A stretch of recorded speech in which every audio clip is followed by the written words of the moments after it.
Welcome to the channel, and welcome to this 2,500 point game of Warhammer Age of Sigmar. It's Fyreslayers versus Nighthaunt.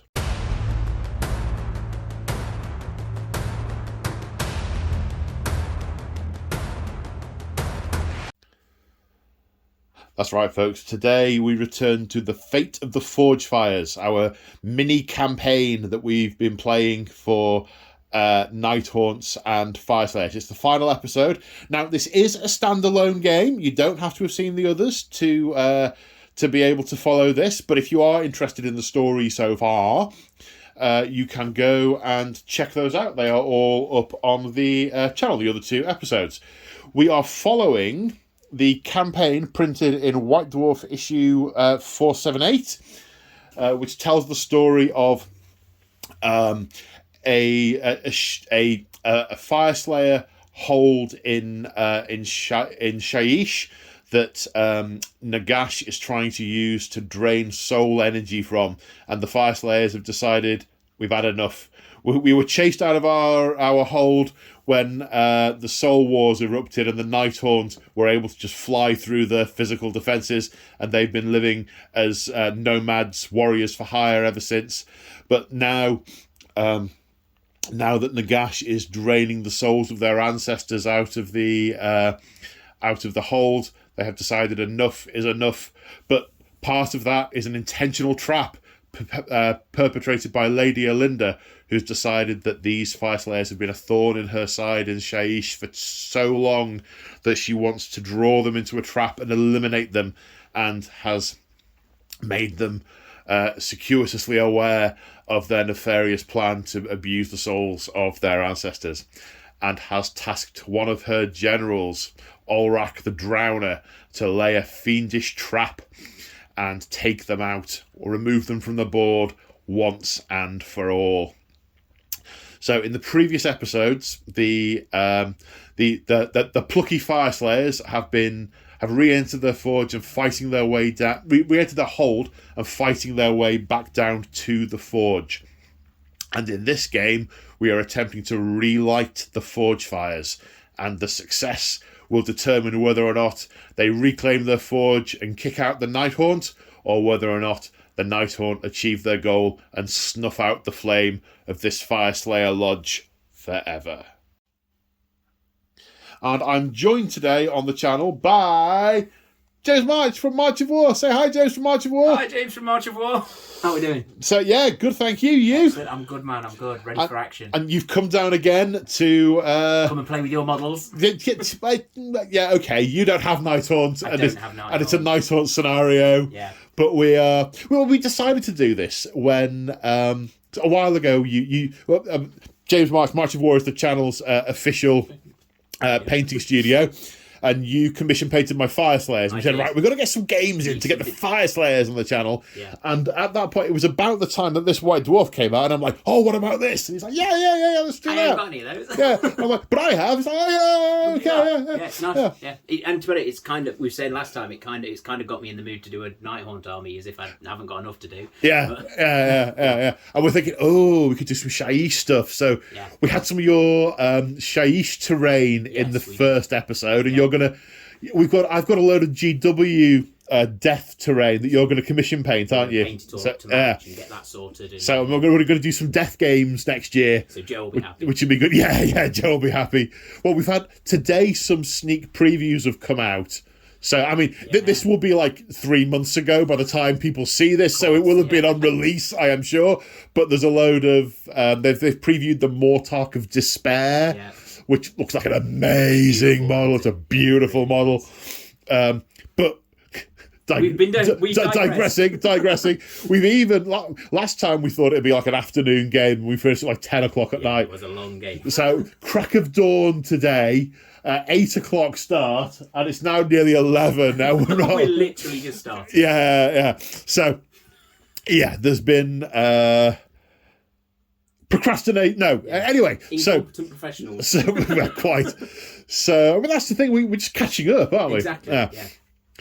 So, stuff about the table before I forget and we move on. So, the mat is urban mats. These walls I can't remember, and we'll have to check. They are urban mats. Everything else... Oh, the buildings at the far end. These buildings here are also urban mats. But there's a lot of other more bespoke stuff on the table that is from March of War. So these big barrels are March of War, available on March of War website, as are the little barrels and crates, as are the flaming braziers. Yeah. I always have difficulty distinguishing linguistically between the two. No, I mean, obviously not physically distinguishing between the two. That would make for a more interesting table. It wouldn't. But linguistically, I struggle. Braziers. Indeed, yeah, that. I'll let you say it. You can be the one who says that. They're also available on your site. And these are designed by you. They're STL files. They're done so people can print them themselves at home. I don't do them printed because they're big and a pain in the bum for me to make en masse to sell. But a nice piece of terrain for people who are home hobbyisty printer people. Yeah, which is cool. So we'll put but by now the link for those should be in the description of the video. Yep. If you were interested in those, as is the link to March of War. The Forge Furnace is part of the Fyreslayers army, also painted by March of War. The reason it's got lots of debris around it is because it's on a nice sandy base to match all the rest of the Fyreslayers. It doesn't look quite right. No. So, yes, this is the tomb. No, the Forge is derelict. It's breaking down, but the Fyreslayers are coming to reignite the Forge fires. And a significant part of the scenario is lighting these things back up, turning them back on. We'll come on to that in a moment. So the scenario we are playing, and now, so we have here the White Dwarf. We're playing Battle 3, Into the Black Hold. Deep in the darkness of Drumgazar's abandoned forge temple, the final battle for honour is fought. The Fyreslayers must light the Master Forge's sacred fires if they are to put the Nighthaunt to flight and restore the Magma Hold to its former glory, which involves using the Reclaim the Hold battle plan from the Fyreslayer book. But before we look at that battle plan, there are a few extras from this book, and I need to open the pages out. And my glamorous assistant is holding the White Dwarf out. Okay, so we each have a special rule that we can use once per game. The Fyreslayers one is igniting the spark of the Master Flame that they brought with them, and the power imbued with it basically screws up the Nighthaunt's ethereality for a battle round. It turns that rule off for a battle round as the energies from Grimnir disrupt their connection to Nagash. The Nighthaunt have an ability, a Flood of Necromancy, where they can channel the dark necromancy and pulse it back out through the heroes. Effectively, Fyreslayer units within 12 inches of a Nighthaunt hero, when it's activated, if they potentially take some mortal wounds. It's more powerful in later battle rounds. It adds... you roll 2d6 and compare to the bravery. For every point over, they take an extra point. They take a mortal wound. You add 1 to the result of the dice for the battle round. Then we have the strategy matrix, which we'll come to a little bit later on. Basically, we each pick one of the things. So the Nighthaunt can either unleash the Banshee Screams into the night, draw upon the souls of the dead, or harness death magic. And the Fyreslayers can either sound the horns, stoke the forge fires, or let the ale flow. And then we each decide what we're doing, then we look at what the effect of the game is going to be. Right, so the battle plan. So we are playing the Reclaim the Hold battle plan. This is what the table looks like. So we have in the middle the Master Forge, and either side of it we have braziers. Thank you. The Nighthaunt territory is the middle half of the table, and the Fyreslayers are the 2 quarters at either end, the lengthways quarters. The way the game works is so from a deployment point of view, the Fyreslayers deploy in the two ends. The Nighthaunt army is divided into two halves. One half deploys in their territory, the other half stays off the table and can come on in reinforcements. The Fyreslayers have to deploy 9 inches back from the enemy territory, so they are at the edges of the table and they're rushing into the middle. The Nighthaunt reserves can come in from any table edge within 7 inches, but no more than 3 from enemy units. So there's a significant opportunity to pounce on units with reserves coming in. So that is going to be a big factor. The way the game is won is around lighting the forge fires. So at the end of each turn, if the Fyreslayers are controlling the Master Forge or any of the braziers, then we roll a dice. And you add 1 to the roll for the braziers. If there's a Fyreslayer priest within 3 inches, you add 1 to the roll. On a 3+, the braziers is lit.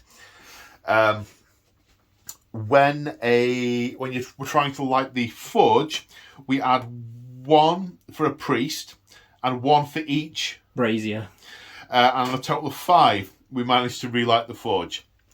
If at the end of the turn, the Nighthaunt control any of these 3 items, they can simply turn them off. They don't have to roll; they just snuff the flames out. So we're going to treat the objective control range as 3 inches. It doesn't explicitly state it in here, and normally for AoS it's 6 inches, but because I can light them within 3, we're going to say they can be extinguished within 3. So that's the control range. At the end of the game, if the Master Forge and both of the braziers are rekindled, then it's a major victory for the Fyreslayers. If they're all extinguished, it's a major victory for the Nighthaunt. If the Master Forge and one of the braziers is lit, it's a minor victory for Fyreslayers. If one or more of the braziers, the braziers are lit, but not the Master Forge, it is a minor victory for the Nighthaunt. So effectively, if I've lit that, I win. If that's not lit, the Nighthaunt win. Yeah. And it being major or minor depends on how many of the little flame baskets are also lit. I'll call them that on the website. The little flame baskets. Just for you. Not braziers. Not braziers. And crucially, the Fyreslayer gets to decide who has the first turn. So given I'm going to be wading through Nighthaunts, my loose plan is to jump on them on the last turn, control everything, turn it all on, and be extremely happy. I don't know what could possibly go wrong. Don't know. No, I think that sounds like a solid plan. Yeah. I think on that note, we should take a look at the armies. Yes. And here we have 2,500 points of Fyreslayers. So, what are we looking at? Well, the first thing we're looking at is a gorgeous painted army done by Marty War. Thank you, Marty War. You're welcome, matey. And, they are beautiful. They're also on your scenic bases as well, aren't they? Yes, on my dusty desert bases. Yeah, and you did a cool thing with the magma drops. I don't think I've shown this yet. They're all... Would you like me to take... magmatized. So you can swap the different heroes around on the different magma drops, which is cool. So what are we looking at on the table? Well, we have the Auric Rune Master is the general. That's this chap here. He's basically the High Priest. I'll come on to his enhancements in a little bit. These are 2 Auric Rune Smiters. They're also heroes. And this is also an Auric Rune Smiter on a Magmadroth. Then heroes supporting them, we have a Grimwrath... A Grimwrath Oath. Sorry, I need to put my teeth in today. A Grimwrath Berserker, who is also a hero.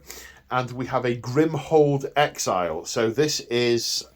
he's not a member of the same forge. He is the last survivor of of his forge, and he bears the ember, the single remaining ember of the forge flame, and he has joined with his cousins from this forge to support their quest to retake their hold. We've also got a unit of 10 Auric Hearthguard, and then 4 units of 20 Volkite Berserkers. 1 with twin Firesteel axes, 2 with bladed sling shields and picks, and 1 with a Firesteel axe and picks. Then we have 3 invocations. We have 2 Molten Infernoffs and 1 Zagron Flame Spitter. So the theme with the army is the priests and having lots of bodies in there. They're basically flooding the chamber, and these guys are going to try and keep the Nighthaunt off the priests' backs, whilst the priests light the braziers and the forge. The previous game was Rune Father, Rune Sons, lots of the Hearthguard Berserkers, and basically they've cleared a way for the priests to come down and light the forge. One is a different theme in each army. So in terms of what everything does, the stuff that's specific to the War Scrolls we'll cover as and when it comes up during the games. Otherwise, we will be here for a long time. But army special rules and enhancements. Well, first off, we're using the Vostag hold as the special rules. That's the sub-faction. And the Volkite Berserkers, on turns in which they charge, they get +1 to hit and +1 to wound. So that's these 80... these 80 Dwardin, they get +1 to hit and +1 to wound. Both of our armies, it's actually, we've commented on this previously, because both of these armies are ones that benefit massively from charging. They really require the charge. Off. Yeah. It's very interesting. And also the Nighthaunt get the chance to retreat and then also charge. Yeah. So they are a really interesting matchup. There's a couple of specific things. There's a command ability that each Berserker unit can use once per battle, but it does obviously cost a command point, and that's Blaze of Fury. That basically gives... called Fierce Counterattack. That basically gives them the strikes first rule. So if I get charged, I can go Fierce Counterattack, command point, then I get to go first. Blaze of Fury is a heroic action that one of these heroes could use, which lets them use the enhanced version of an Urgold rune. An Urgold rune is a... these basically have Urgold hammered into them. And Urgold is basically gold that's mixed with the essence of Grimnir, their god, and it gives them sort of battle powers. And the priests activate the runes, and the power of Grimnir surges through them. Each battle round, I get to pick one of the runes. I can only use each one once, and it gives the army an ability for that battle round, like additional move, additional attacks, that kind of thing. There's a regular version and an enhanced version. Whenever I activate the rune, I roll the dice, and depending on what I roll, the enhanced version might apply, or it might be the regular one. I've not rolled an enhanced version yet, so I'm hoping for one today. 3 games, 10 turns, so I'm hoping by the end of this... Spoiler alert. Yeah. Oh, we did that already at the start. Yeah. So that's they're the sort of generic sort of special rules. The Auric Rune Smiter, the Auric Rune Master, sorry, he has a special rule in his card that I will mention. He's a High Priest, which basically means he has all the prayers. So I don't have to pick a prayer for him. He knows all of them, which is super nice. He has his command trait is an Avatar of Volcatrix. When he dies, the spirit of Volcatrix surges through him, and long story short, you set one of these up on the table. If there aren't any already there. If there's one already there, it gets to activate and do its smashy thing at the point of his death. Nice. So, a little bit of posthumous spite, should that occur. I like that. He also has the artifact. He has the volatile brazier, which means that when he's summoning invocations, like these, of that. He can reroll fails and double the range of where they get placed. Right, okay. Then we have the other... None of the other characters have enhancements apart from the priests who have their prayer enhancement. And this one. So this Auric Rune Smiter has the Wrath of Volcatrix as his additional prayer. I won't go through the ones that are on his scroll. We'll do those as they get used. But Wrath of Volcatrix, which you cast on a Magmadroth unit, which basically means you use the uninjured row of its profile when attacking. And also this guy has the mount trait. He's riding a flame-scaled young blood. It's a young Magmadroth that's, still really rather eager. Long story short, when he stomps, he does an additional 3 mortal wounds. And mortal wounds are how you kill Nighthaunt. Yes, they are. Then we have the 2 other Auric Rune Smiters. One has the Prayer of Ash, which is -1. You play on a unit and then the enemy are at -1 to wound them. And the other is the Emberhorn, which you play on a friendly unit and they can charge after having run. So potentially useful there. Now these 2 have a magmic tunneling special rule.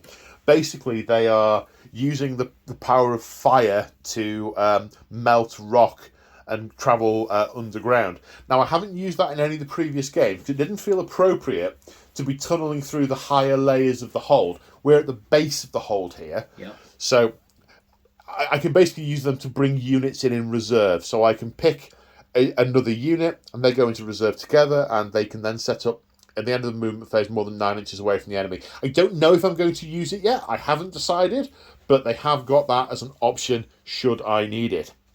And that is the Fyreslayers. Anything I've forgotten, you think, sir? No, I think that's all of them.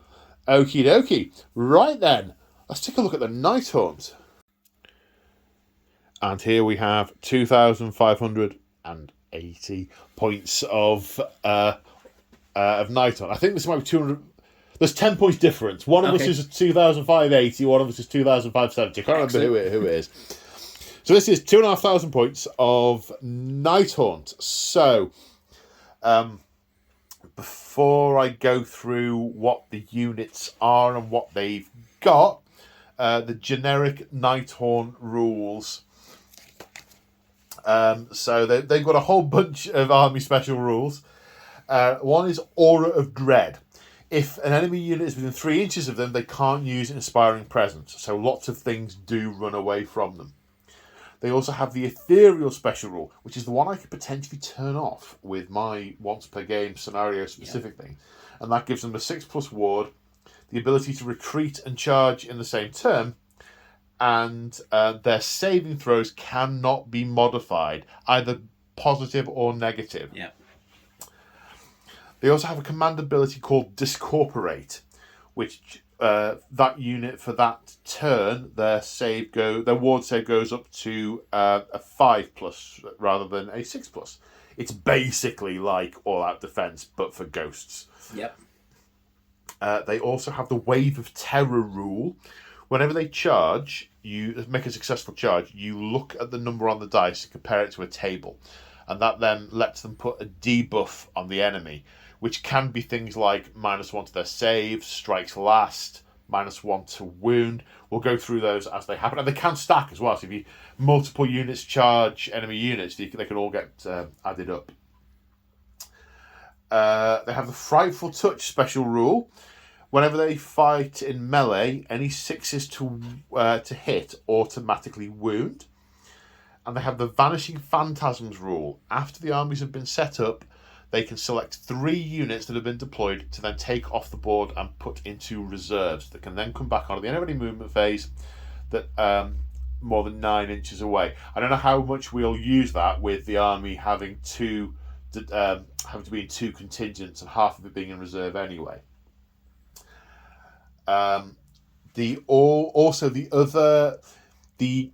This is the Grieving Legion, and the sub-faction rule for the Grieving Legion is the enemy cannot retreat if they are within 3 inches of a unit that has 10 or more models. That's very unlikely to come up. I am not going backwards.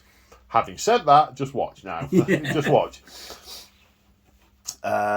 So, what have we got and what are we looking at? Well, heroes first. This is Ulrak the Drowner. This is his army. He is in charge. He is the general. Because he's a unique hero, he can't have a command trait. He's got what he's got. So there's no command trait to go through. He has a couple of special things. He can move units around the board. In the movement phase, he can pick up a unit he can see and then redeploy them more than 9 inches away from the enemy. Then we have the Lord of Executions. He's punchy, but he also debuffs enemy units nearby and makes it harder for them to wound. We have Scripta Mortis. I painted this when it first came out in the box and never got to use it in a bat rep. I can't remember why it didn't get to be used, but I can't remember what happened, but this is the first time we're using him. He can do two things. One, he can pass off wounds to nearby units, so it's hard to kill him. And the reason it's hard to kill him is the one thing he does is at the start of his hero phase, he can pick an enemy hero that he can see. And he writes their name in the book. At the start of each subsequent turn, you have to make a judgment roll.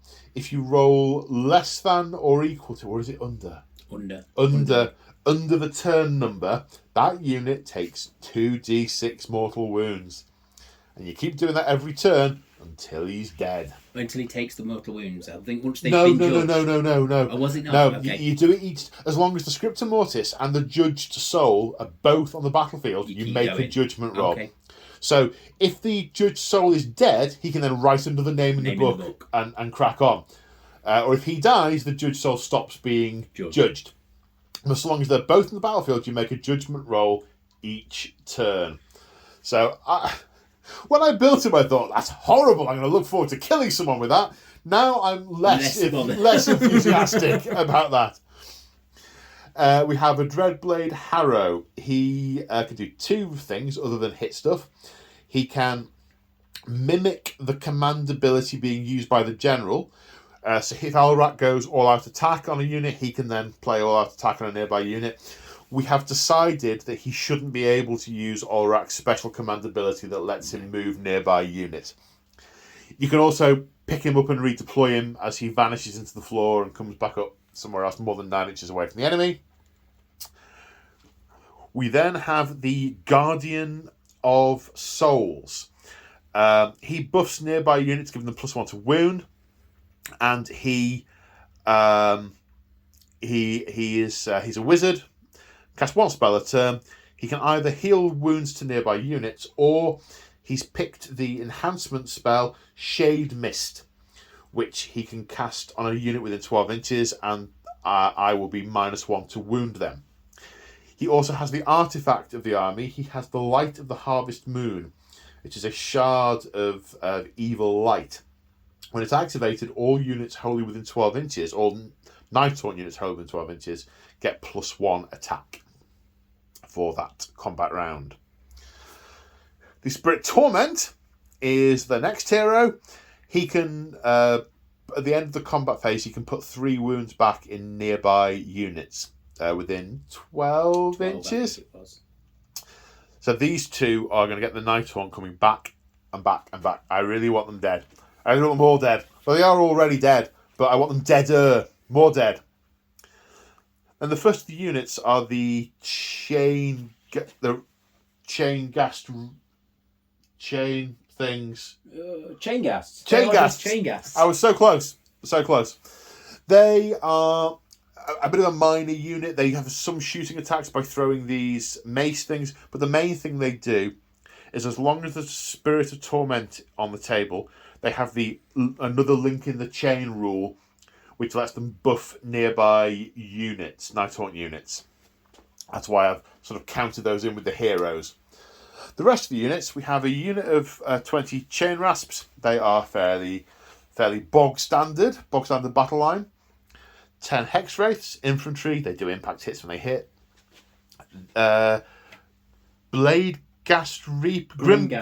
Reapers, unit of 10. They've got a guy with a death knell that can do mortal wounds. And the sides get extra attacks if there's more than 5 models in the enemy unit. Dread Scythe Harridans, they have loads of attacks, but they get bonuses if there are wounded enemy units nearby. If it's a unit that's taken wounds or casualties this turn, they sort of go a bit nuts for the death. Death. And they also debuff nearby enemy units by being all scary and that.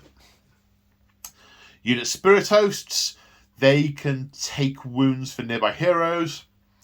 Another unit of Chain Rasps. 4 Mermorn Banshees. They have a special rule, but it's against wizards, and there are no wizards in the Dwarden, so that isn't going to apply. 10 Craven Throne Guard, thank you. They're a shooter unit, but they only have a 12-inch range. But they don't need line of sight, but they're on a 12-inch range, so... Then we have Glaive Wraith Stalkers, a unit of 8, so that's a reinforced unit. They're a little bit hitty. They do 2 damage, but they only have 1 attack each. They get to pick a unit that they are hunting at the start of the game, and so long as they are moving closer to it, they get +3 to a charge roll. And last but not least, we have 10 Bladegeist Revenants, whose name I temporarily forgot. They are the Beatsticks. They're the elite ones. They're the good ones, as it were. They're all good, but their thing is violence. they do violence and they do it well. As with most Nighthaunt units, some of them get extra little things when they charge. I know we didn't go through all the bits on the Fyreslayers, but the reason for going through it all on the Nighthaunt is so that James and I can both try and remember them. Yes. And on that note, let's deploy. Let's do this thing. And just before we deploy, we need to do the strategy matrix. So, James and I both secretly picked what our options were. James went for...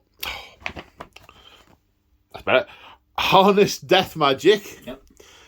The Ghost Moon Lunagast waxes high. Use its deadly aura to empower your sorcery. And I used Stoke the Forge Fires.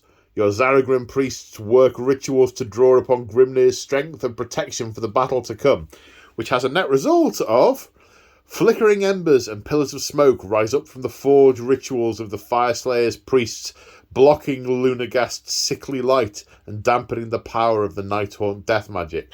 Short version, I get to ignore spells that are cast on me on a 4+, but as James only has 1 wizard and all of his spells buff his units, it's going to take very little effect on the rest of the game.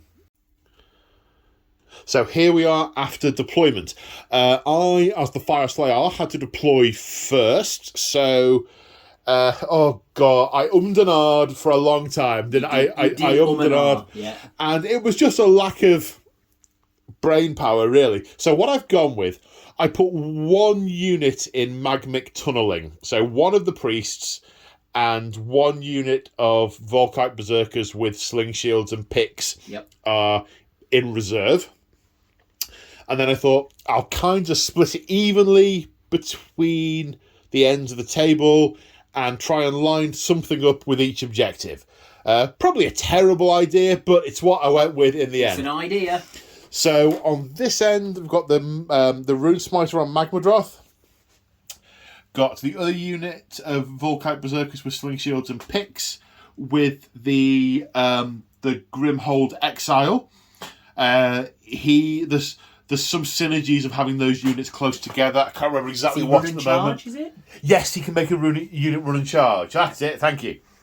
He also gets a ward save if he's close to nearby Dwarden because they like protecting the last one. The last one, yeah.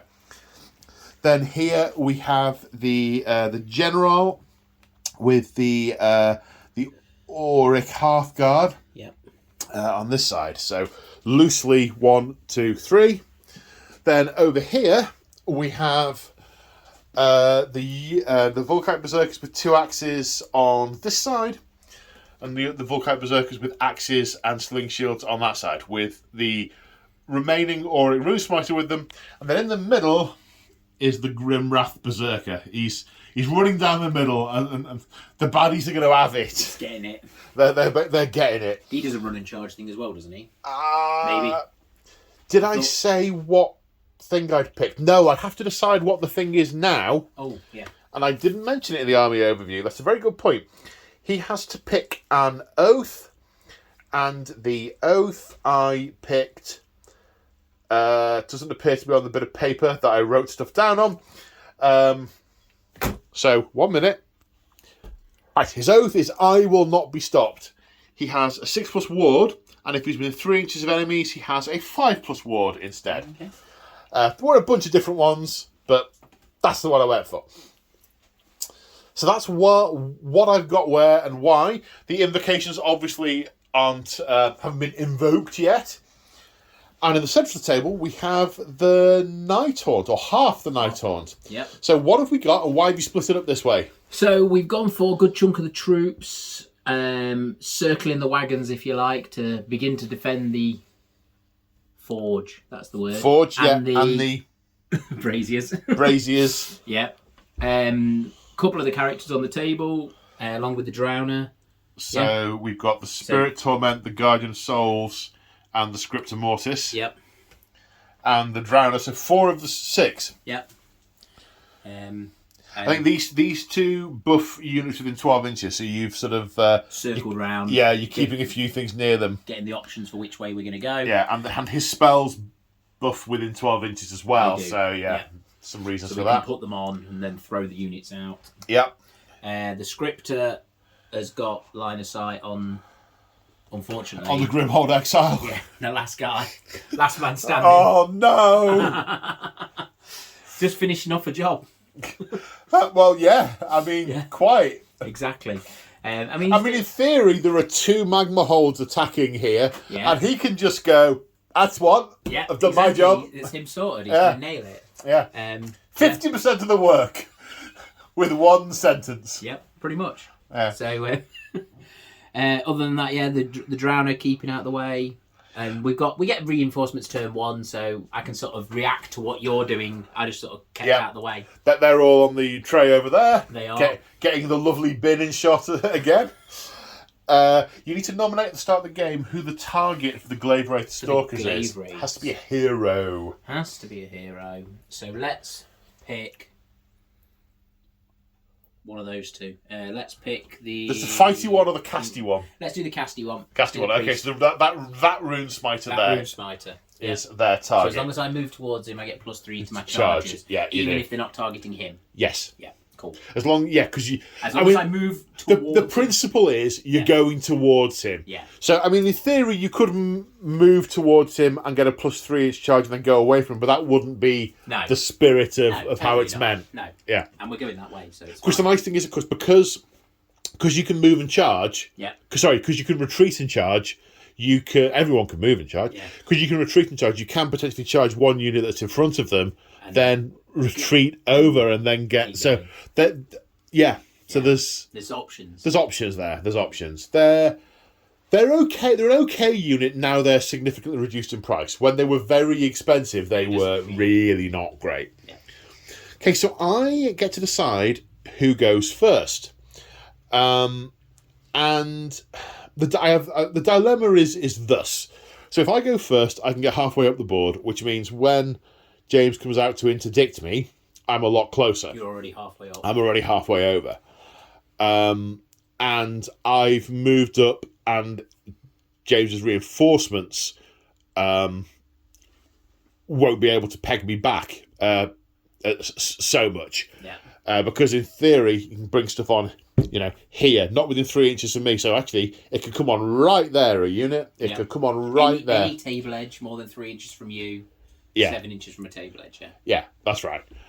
But if I go second... Oh, actually, no.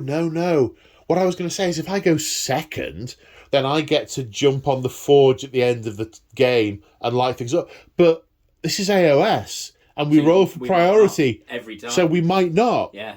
So, 1 minute.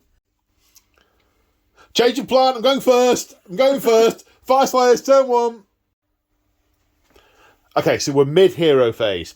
So I have chosen the Rune of Relentless Zeal, which is the +2 movement rune. Yep. I rolled to see if it becomes empowered, which it doesn't. So I get +2 to move. However, I am going to use Blaze of Fury as the heroic action on the Magmadroth, because that then means he'll count as having the enhanced version and get +2 to charge as well. Yep. There's a prayer I can use to mean that the Magmadroth can run and charge. So in theory, maybe. So that's heroic action. That's my rune. James tried to use heroic leadership on Ulrak on the Drowner. Yeah. I can't pronounce his name. On the Drowner. And didn't get it. So no additional command points there. Okay, so come to casting, praying for his prayer, the Wrath of Volcatrix, and I've got things confused in my head, and the Wrath of Volcatrix isn't the one that lets you re-roll the charge. It's the one that lets you fight on your top profile. Yep. So the charge is very unlikely to happen, so he's not going to be running, but anyway. So that prayer is answered on a 3+, but he gets a re-roll because he has a forge key. That is prayed for, so he will now always fight on his top profile, regardless of how many wounds he has taken. Yep. Right, now the invocation for the Auric Rune Master. I'm going to attempt the Molten Infernoth, to invoke the Molten Infernoth.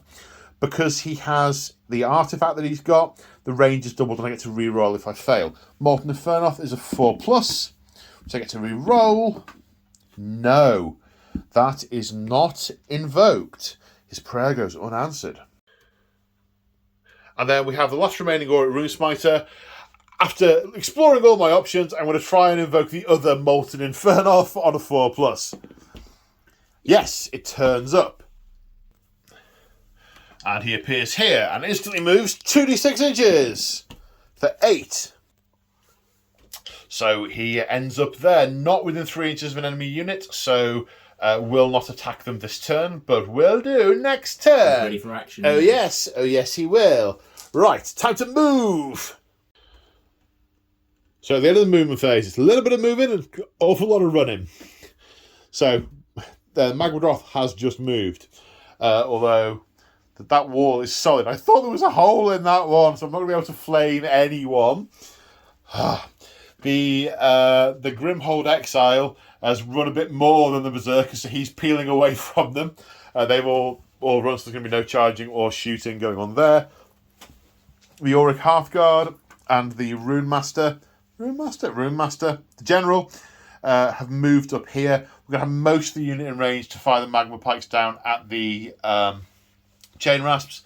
Then at the other end of the table, you can see the 2 units are just flowing through the pillars. They both ran. They've got good runs, but obviously they're starting a long way back. The Auric Rune Smiter is sort of buried in the middle of this unit because they ran further than he did. The Grimwrath Berserker is just he is not bothered. He is just running for it. Yes. And that's it for the movement. So we're going to straight on to shooting. Okay, so 8 of them are in range, 18-inch range. 2 shots each, plus an extra 1 for the Carl. 17 shots, hitting on 4s. 6 hits, wounding on 3s. 4 wounds. The rend is irrelevant, so saves of 5+. So 2 saves. Ward save of 6. Now, 2 wounds go through. For every unmodified... for a shooting attack, roll to hit made with a 6. Need to check that. I thought it was wounds. 1 minute. Right, there were 4 6s to hit. Each one reduces your move characteristic by 1 for the next Excellent. turn. So a -4 move. Okay. Can't go below half. I think they're 8 anyway. 8, so they are now. So, yeah, 4-inch move. They're as fast as you. They're as fast as me. And I'll lose 2 models. Oh yeah, yeah. I killed 2 as well. That's a thing. Now the charge phase. So we're 11 inches away. So we're going to go round a little bit, but +2 to charge because of the Urgold rune. So it's a 9-inch charge. That's a 6. Do I want to spend one of my 2 command points on a reroll? Yes. Let's give it a go. 4 to victory. No. Oh, that was a quick turn. Your go. So, Nighthaunt hero phase. Our the Drowner generated a command point. My guy failed to. The Grimhold Exile failed to. Yep. Now, the Scrivener Mortis. The Scriptor Mortis has recorded the name of a judged soul in his tome. And the name is of this Auric Runesmiter. Yep. So, I mean, it's lucky for you that he can be seen because I think your name was going on the list. Yeah. What's your name? Don't tell him, Pike. So in subsequent turns, we will roll to see the destiny of the Judge Soul, and I need to kill him very, very, very, very, very quickly. Yes, you do. With my complete lack of anything ranged and my tiny, tiny legs. Okay, the Guardian of Souls is now going to attempt to cast Shade Mist. It needs a 6 on 2d6. No. Rolls a 3, doesn't get it. So, is that the hero phase? When his teleporty thing's in the Movement phase, yeah. Yeah, I think that's the end of the hero phase. Okay, it's time for movement. So at the end of the movement phase, it looks like this. The Nighthaunt have surged into this flank, and huge numbers have poured into the chamber from round these edges to eliminate these blocks and then sweep back across the rest of the board. So these chain ghasts have moved up to attack. The 2 buffing units have come with them.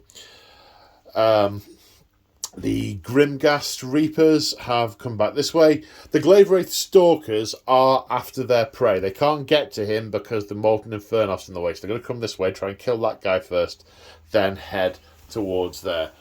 These chain rasps that are covered in molten rock, they ran to blockade that. The brazier. Thank you. I said furnace. It's the wrong word. Furnace.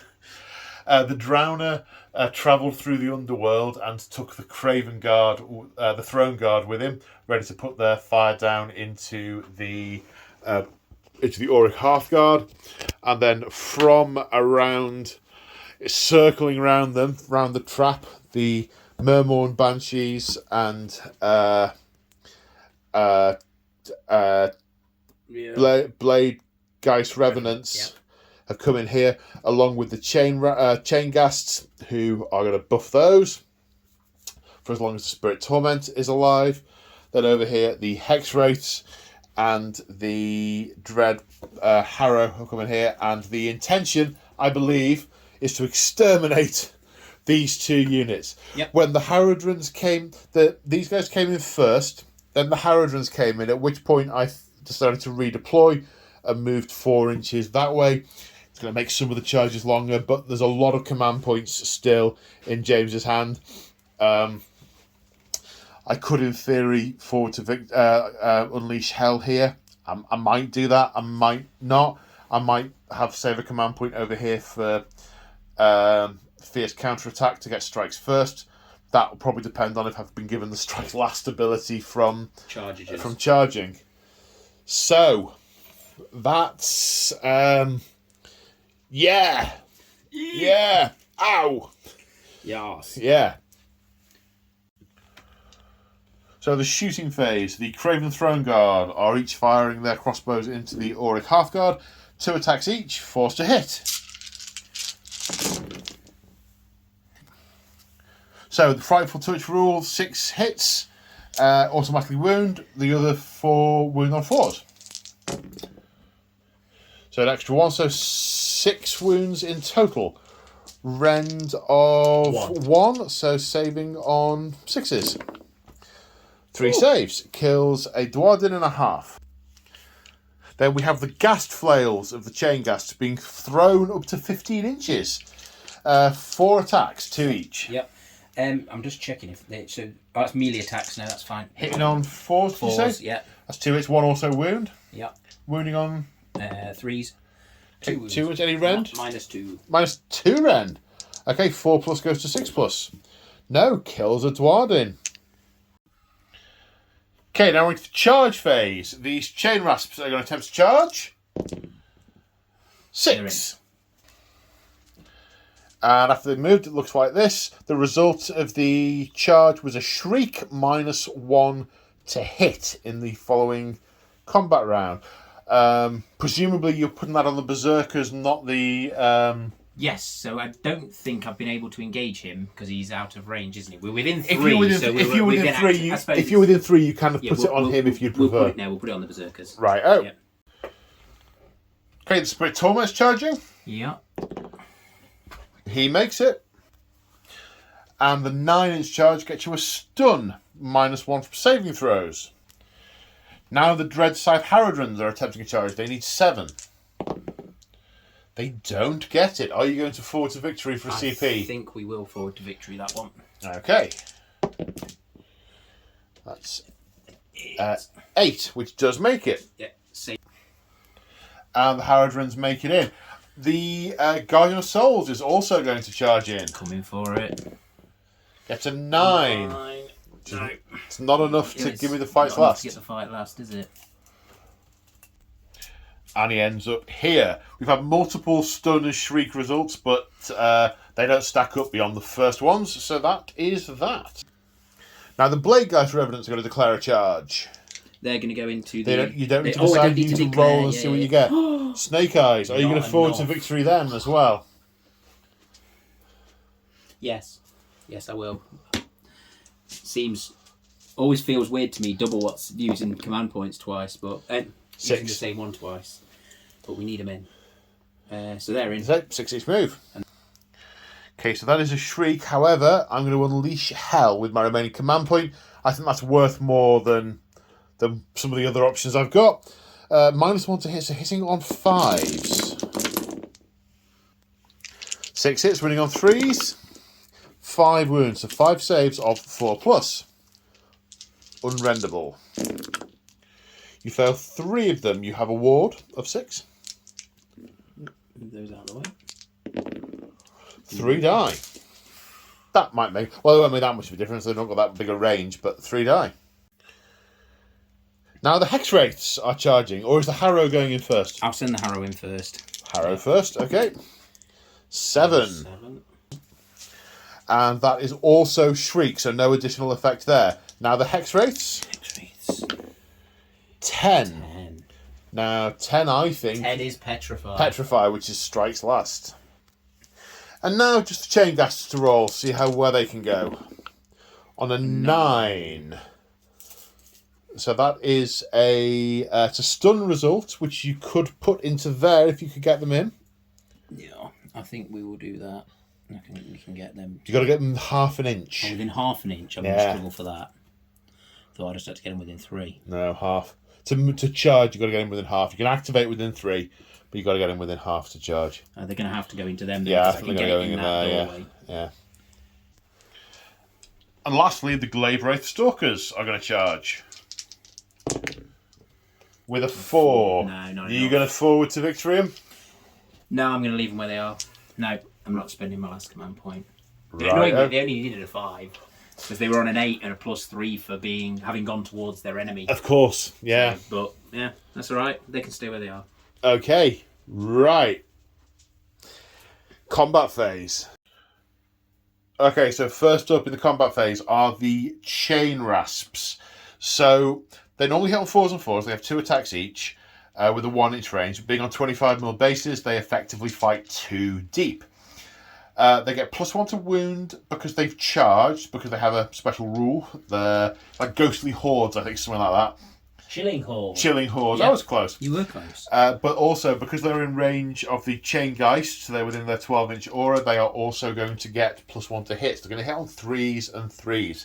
I am activating my once per game for this unit, Berserk Fury, with these Volkite Berserkers, which means if they get killed, they get to fight. Yep. 40 attacks. Yep. Hit on 3s. 7 hits on 6s, which are also wounds, and then a boatload more wounding on 3s.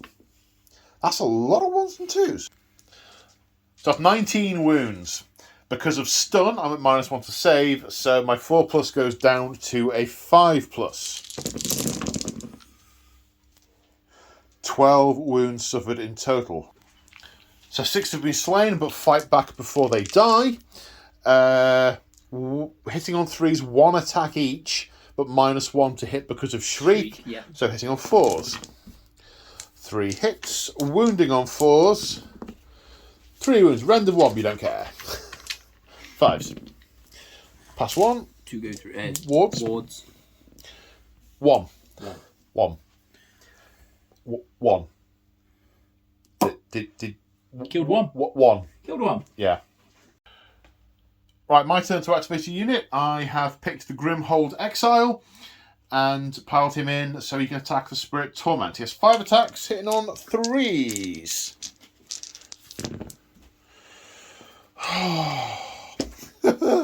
It's like that, is it? It's like that, yeah. 2 hits, wounding on 3s, 1 wound, 1 4+ save. Go on. Yeah.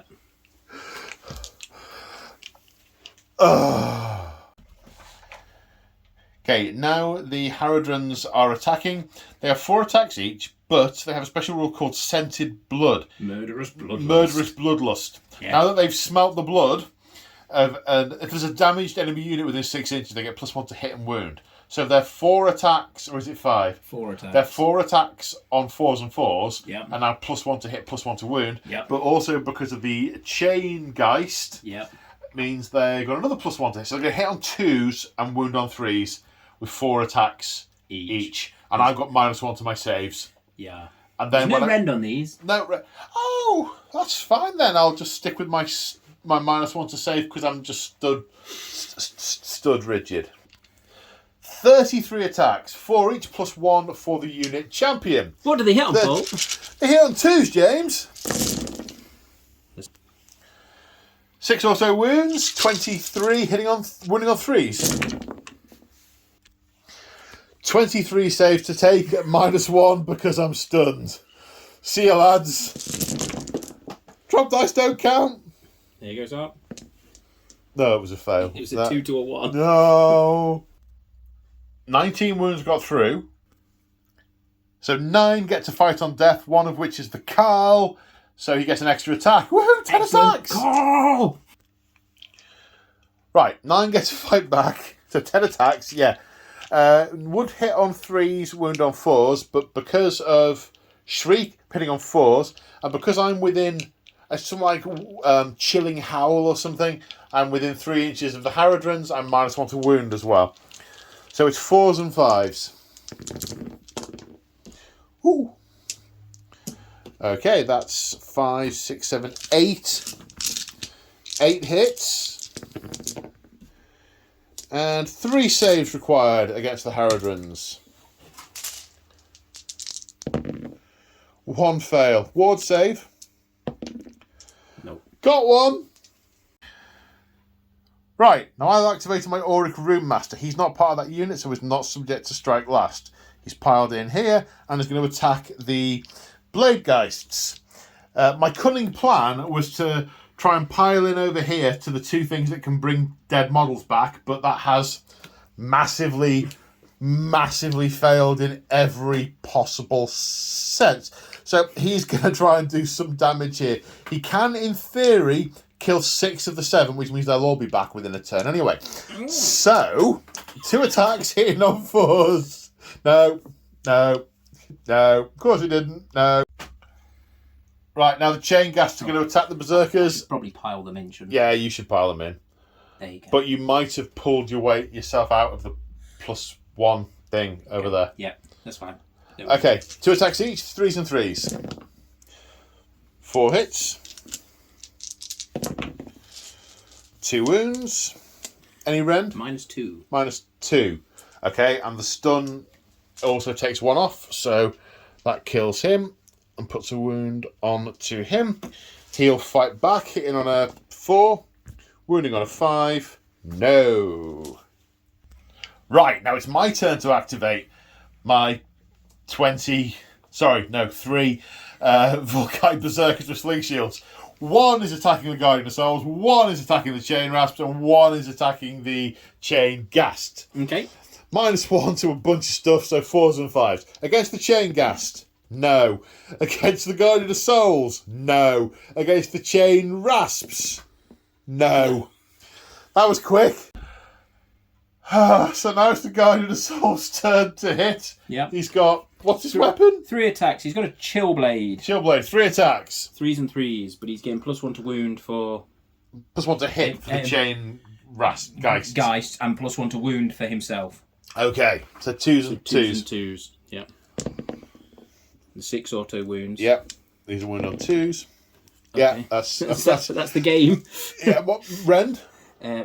They're only -1. -1. 2 damage. Okay, and 1, -1 from that, so I need 6s to save, and they're all dead. Oh no! Oh, just the 1's dead. What a surprise, Dice, keeping me guessing. And he gets to attack back, plucky little fella, and he misses. Okay, so we're borderline hysterical in the room now. So any random giggling you hear is happening. So the Spirit Torment is now going to attack the Grimhold Exile. Now the Grimhold Exile has a 4+ ward save because he is the last. It's because he's what's it called? He's a living legacy, which means other Dwarden are really keen to protect him. So as long as he's within 3 inches of another unit that's got at least 3 or more models, he gets a 4+ ward save. Yep, things happen. Yep. So I'll just let you drink that in. Yep. Okay, so there you go. Did he count himself? No. So these are 3 attacks. What's the weapon? This is the Spirit Torment using his Shacklegeist chains. Yeah. 3 attacks. He's hitting me with padlocks. He's literally padlocking you to death. The 3s and 3s, but it's +1 to hit for the chain geist geists. and +1 to wound for the... So it's 2s and 2s. 2s and 2s. And that auto After auto wounds, 2s again. Yeah. He's -2 damage. -2 damage, okay. Well, he wasn't part of the unit that was stunned, so I don't have that problem. Yeah. I have a save of 4, so I'm going to save of 6. He's dead. Okay, now we come over here. We should have rolled for this one, the Hex Wraith charged, but we're doing it now. It's Spectral Hunters on when they charge on a 2+, they do D3 mortal wounds to a unit within an inch. 2+, D3 mortal wounds for 2 wounds. So Spectral Sides, first of all, from the Hex Wraiths. 2 attacks each, +1 for the champion. 3s and 3s. 5 auto wounds and the rest wounding on 3s, was it? Yeah. That's another 5, so a total of 10. Render 1, 5+ save, so saving on 6s. Come on. So, that's nice and neat, because 1's on 1 wound, and that's an odd number, so now that's 5 I've got to take off. It's really handy, that. Excellent. Now the Spectral Hooves from the horses. 2 attacks each, 4s and 4s. Oofing it. 10 hits, 2 of which are autos, the rest wounding on 4s. That's 6 in total. 6 in total. No rents, so saving on 5s. That's neat as well. That's 2 dead. So now the Dreadblade Harrow is activated and piled into the Auric Runemaster. 4 attacks, 3s and 3s. With his Dreadblade. 3 hits. Wounding on 3s. 3 wounds. Rend. Rend is -1. -1, okay. 4+ down to 5+. 1 pass. He takes 4 damage. They are 2 each. And then horsey hooves. Oh yes, more spectral hooves. 1 hit, but auto wound. Auto wound. Yeah. 4 up. Yeah. Yes. So after piling in, there are 3 that can attack the Auric Runemaster and 1 that can attack the remaining Auric Hearthguard. They get 2 attacks each base plus 1 each for charging, so it's 3 into each. Which one's first? We'll do into the general. General. Okay, 3s to hit. 1 auto wound. 3 misses. Okay, and then 3 wounding on 5 wounding on 3s. Yep. So that's 5 saves. Yep. Rend of 1, so 5 saves of 5 plus. 1, 2, 3 get through. He is dead. And then against the Auric Hearthguard. 3s to wound. So 4 saves, render 1, 5s down to 6s. 4 wounds, he is dead. So as the Auric Runemaster dies, being an avatar of Vulcatrix, the energies would summon a Molten Infernoth, but there's already one in play, which means that one activates instead. So one would have popped up here and gone into these things, but doesn't. What it does mean is this one over here activates and moves 2d6 inches for 6. So it's moved. I roll 12 dice for every enemy unit within 3 inches of it. For every 6, I take a mortal wound. If the roll to move a bit of double, it would have been d3 for every 6.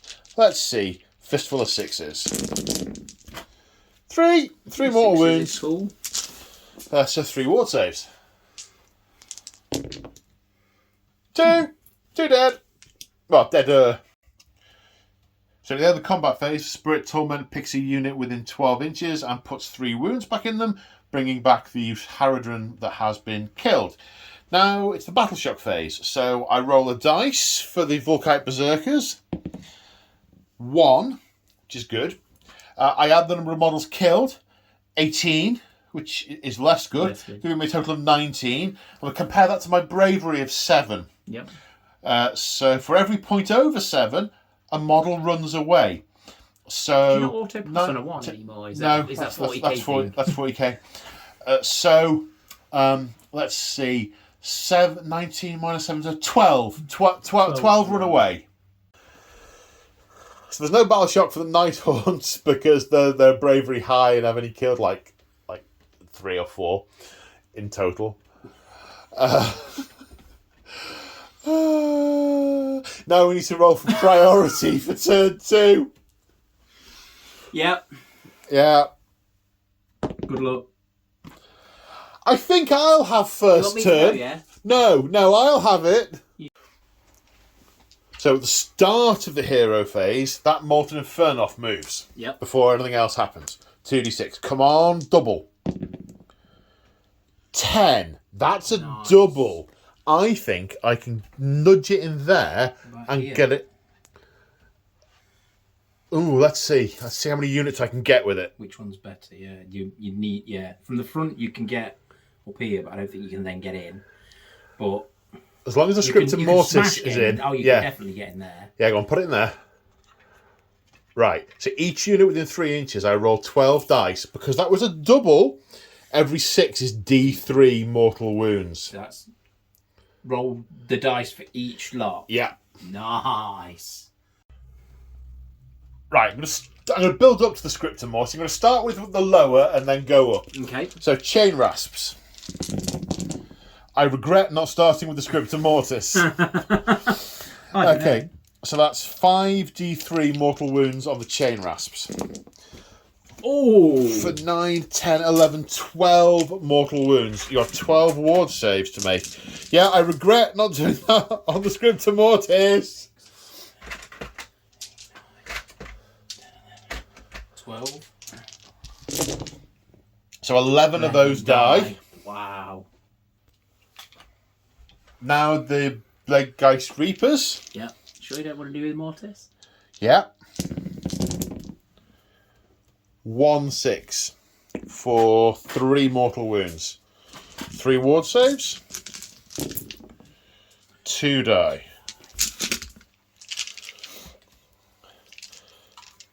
Now, how many wounds does Scriptum Mortis have? I'm going to say 5, but I'll check. All right, we can look it up in a minute. I'm just building a bit of tension. Come on.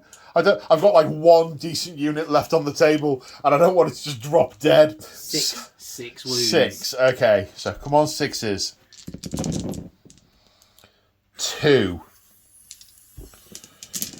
Ooh. Oh! 6 mortal wounds. Ward save. Please.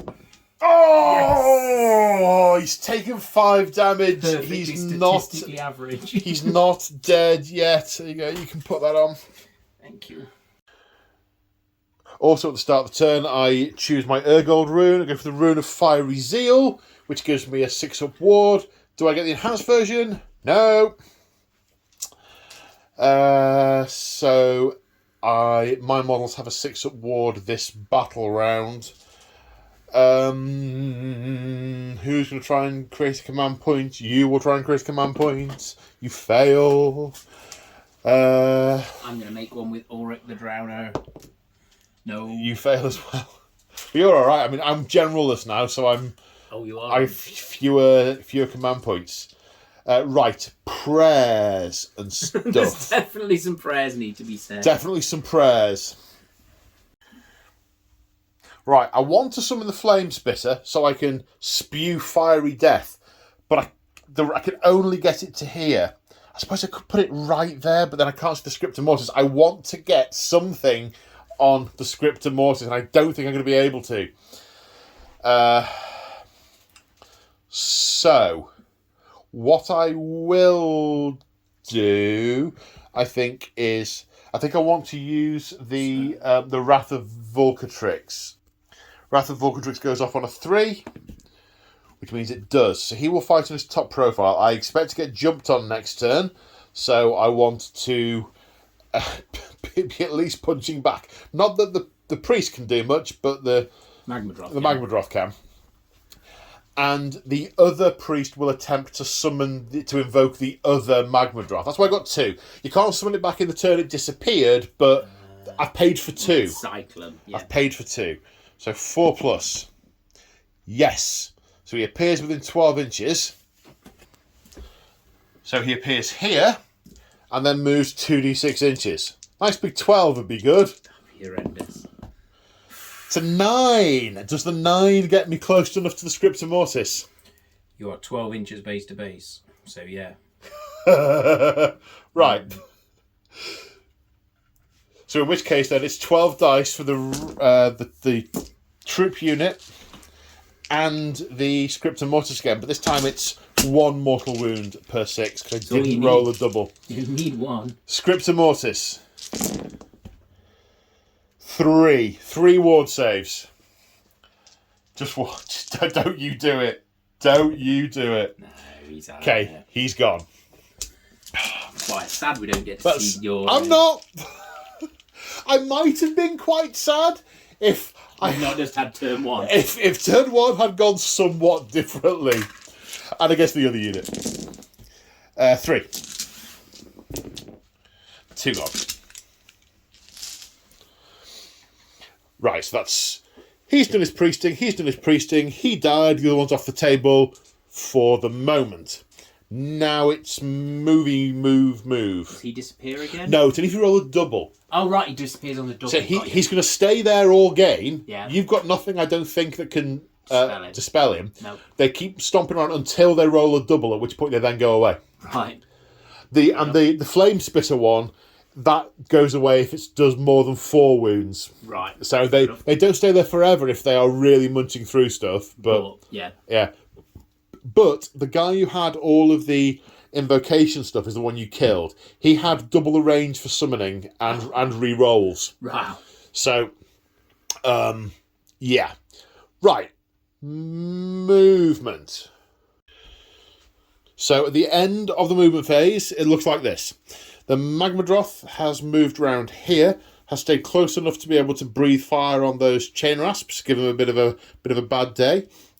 This unit here has run, so come around either side of that column. We need to get to the centre of the battlefield very, very quickly.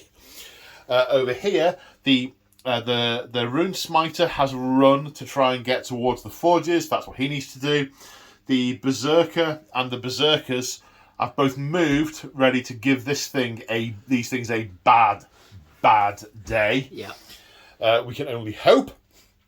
And then the magmic tunneling have appeared here. We've got the priest close enough to the forge to get a bonus for lighting it. We've got units next to this brazier, and the magmadroth is also close enough to the brazier for the priest to activate it as well. So the plan is, I've sort of tortoising up a little bit, do a bit of damage, but light that, try and light that, then James has to come and extinguish them. Yeah. And maybe, just maybe, I'll be close enough with some of my units. The big hit has happened. There are some more units to come on, but they're less big hitty. Yeah. And it's only the ones that are in reinforcements that can come on close to me at the edge and charge. Any redeployment from the Drowner has to be 9 inches away, and it's 1 unit. So I'm going to try and... I'm trying to turn these on, make them get turned off, and then I'm going to try and tortoise up a bit in the middle and fight through whatever comes.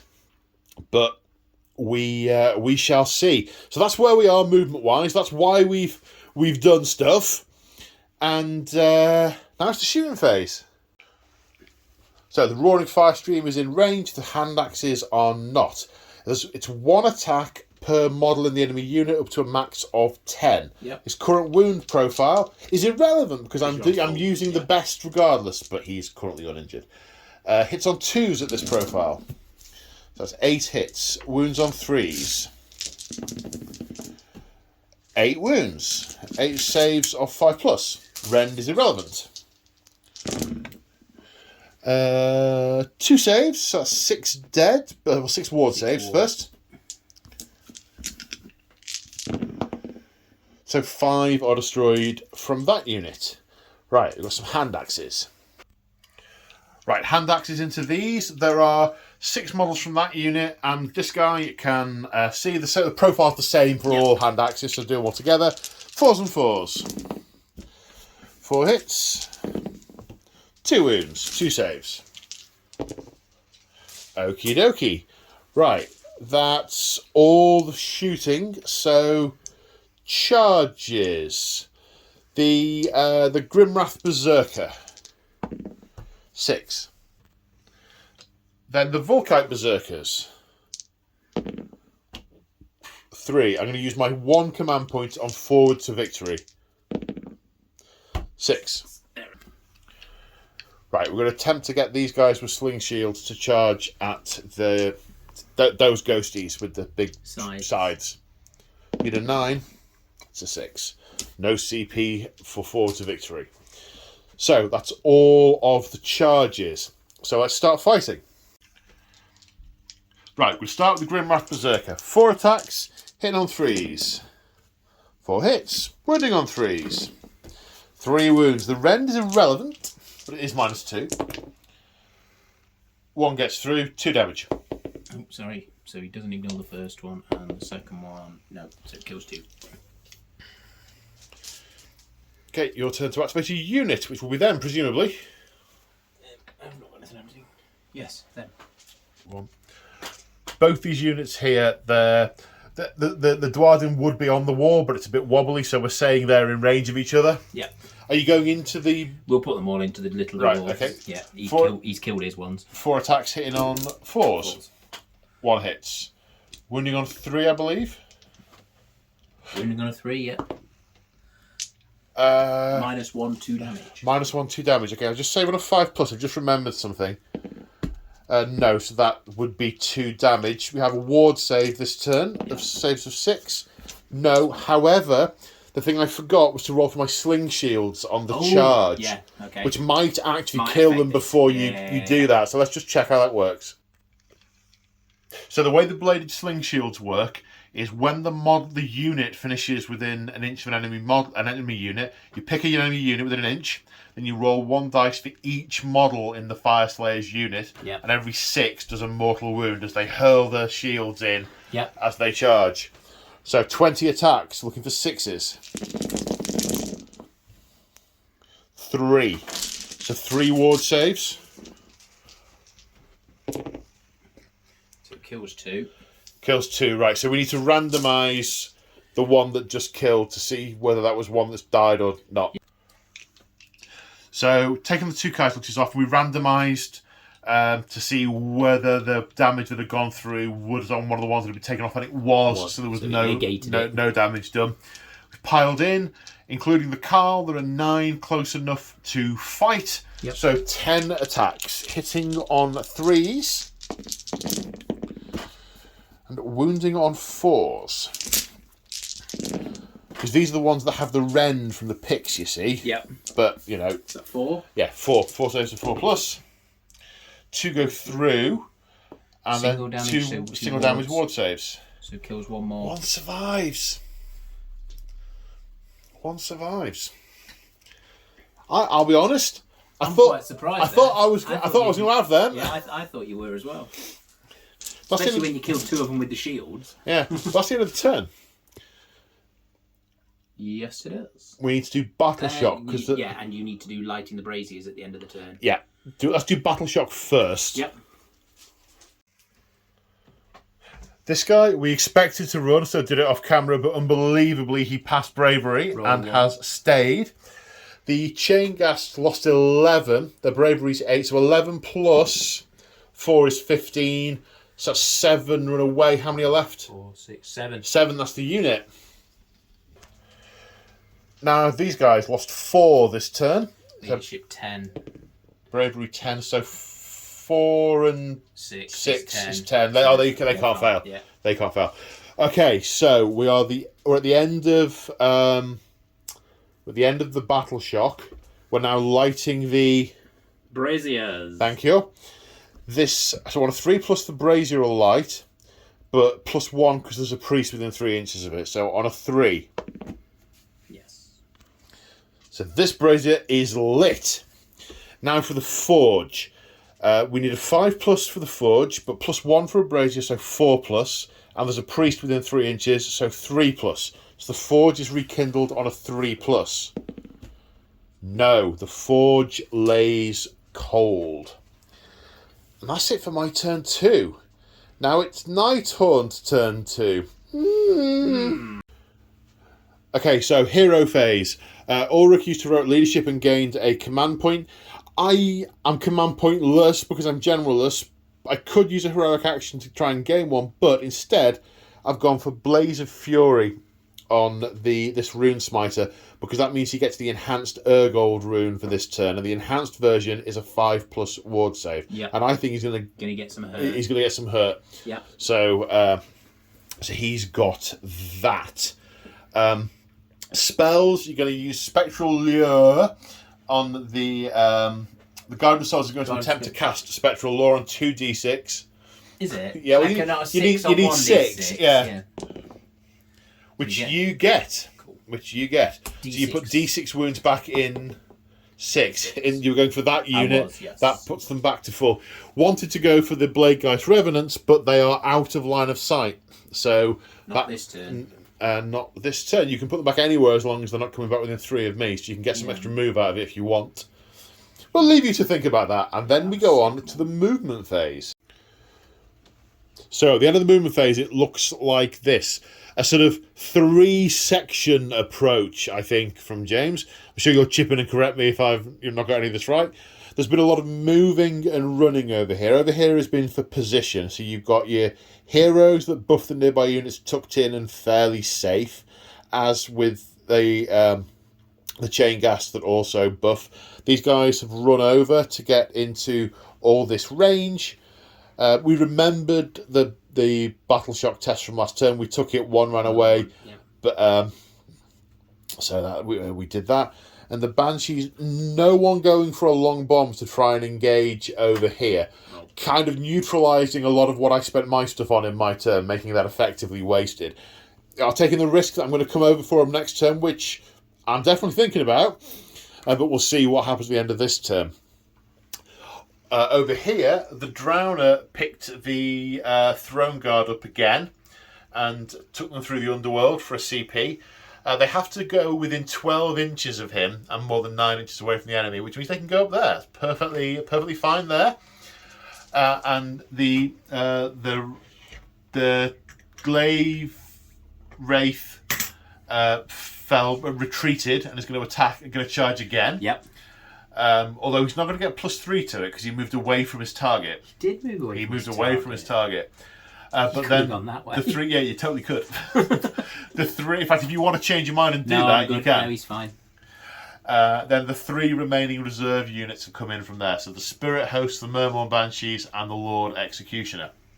These Reapers have moved forward, ready to get a charge in against these guys. That's not flat. It's not flat. It needs to be flat.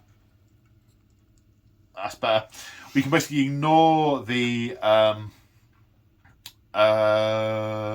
whatever that is. Incarnation. The Molten Infernos. Molten Infernos. We ignore that for the purposes of movement and being near models. The Harrow, the Dreadblade Harrow, has used his ability to sneak through the Underworld, to disappear into the floor and reappear. He's come up 9 inches away. He might get a charge, he might not. The Hex Wraiths have run. They have a special rule where they can run up to 24. It's double their move. Their move, but they can't then charge. So they're positioning for next turn. So consolidation and position for next turn, and then a bunch of little units to try and jump on this other block of Dwarven. And these aren't all quite as heavy hitters, but they've all come in danger close, so they're all going to get the charges. So we might see a repeat of turn 1. We shall see. Yeah. So the first thing is to go to the shooting phase. Okay, so the Throne Guard. 20 shots into the... Actually, are they all within 12? Because you do... Yes. You do diagonals, not horizontals. So let's just check that. I think the back couple are out, definitely. So we've got 1, 2, 3, 4, 5, 6, 6 are in. So actually, that's quite a difference. Thank you. 2, 4, 6, 8, 10, 12. 12. Maths. Okay, hitting on 4s, was it? 4s and 3s. 4s and 4s. 4s and 4s, rend 1, that was it. Yeah. Ooh. 2 wounding 6. And 1 roll to wound. 2 which passes. 2 4s down to 5s. Take a wound. Ward save. Ward save of 6, thank you. No. Take a wound. So straight into the charge phase. Yep. I want to say Grimghast. Grimghast Reapers. Yep. Grimghast Reapers. Get in there. 6. Are in on a 6. And the 6 to charge leads to a shriek, meaning they're at -1 to hit in the ensuing combat. Okay, now the Harrow. Harrow. Needs a 9. Gets a 12. So that is a Petrify as well. It is.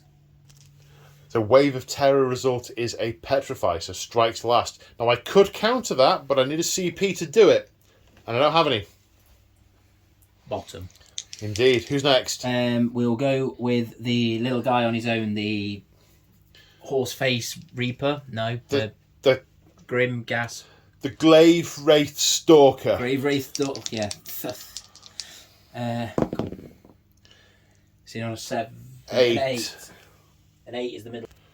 So that's now a stun result as well. I think we'll roll for the Drowner next. Okay. Just on an off chance that we get a high one. 5. Not getting it. Are you going to forward to victory? No, I shan't. Okay. No. So then we've got the Spirit Hosts. 8. That's plenty. Spirit Hosts end up here, which will be close enough to involve the the Rune Smiter, but not close enough to put a Wave of Terror result on him. It has to be within an inch for that. It does. Let's do the Executioner. 3. Does not make it. Are you going to forward to victory? I will, because I've got... Because you've got like 8 command points. Yeah. What else am I going to use them for? Yeah. 5? I think that's enough. Yeah, he's in. He's in. And lastly, the Murmur Banshees. Indeed. 11. How far can you get? I can charge and get... You can't put the whole unit in, though. You can maybe get 1 or 2 in. No, not a chance. No. What about going for the other guy, the Berserker around here? I've forgotten about him. I've forgotten he was there. No.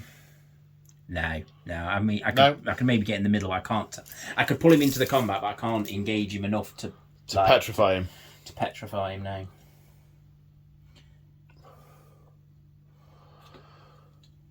Okay. Are there any other charges, or is it just that lot? I think it's just that lot. Okay. Yeah, it's going to hurt. It's going to hurt a lot. So, James is starting with the Spirit Host, who have activated and piled in towards the Rune Smiter. 2 of them on the Rune Smiter, 1 of them on the Berserker unit. Yep. These have 6 attacks each, 4s and 4s. So 12 attacks against the Rune Smiter. So that's 5 auto wounds and 3 to roll for.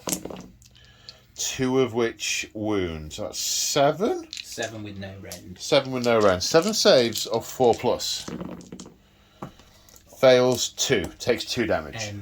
Feel no pain. Ward save. Ward save. No. There's 6 attacks into Berserkers. 1, which also wounds. Save some dice rolling there. Save on a 4.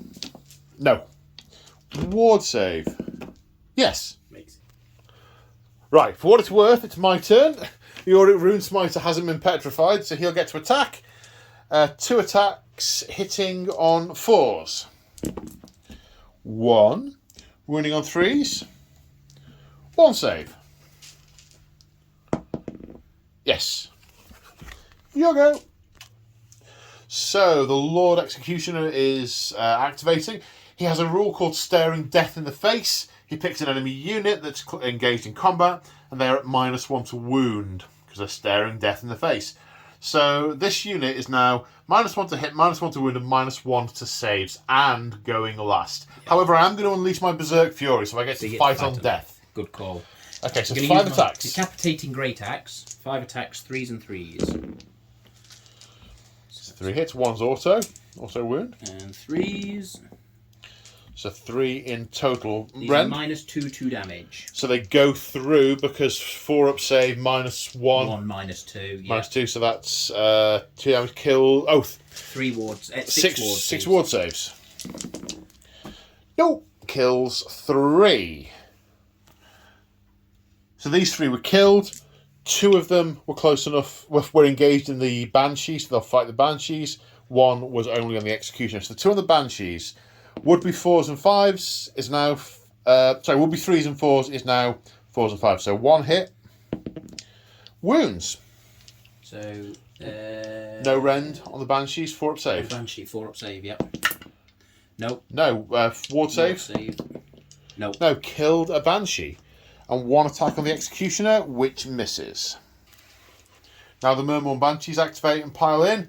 2 attacks each, hitting on 4s. Yes. 2 auto wounds and 3 thingies. Wounding on a 3. Yep. So that's a total of 3 wounds in total. They are a rend of 2. Yep. So with the -1, they go straight through. Kill, do 2 damage each, so do 6. Kills another 3. So 3 of them will attack back. 3 hits.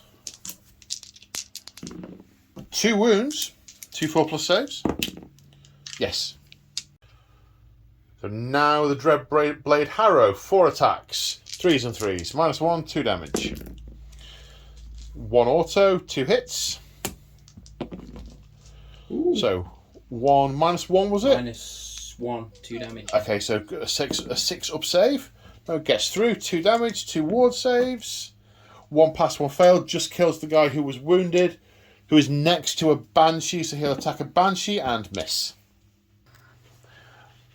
Right, now the main event, the Grimghast Reapers. They have 2 attacks each, but they get +1 attack because the target unit has more than 5 models with their slashing sides. So 9 of them, the Death Knell will do separately. 9 of them, 3 attacks each, hitting on 4s.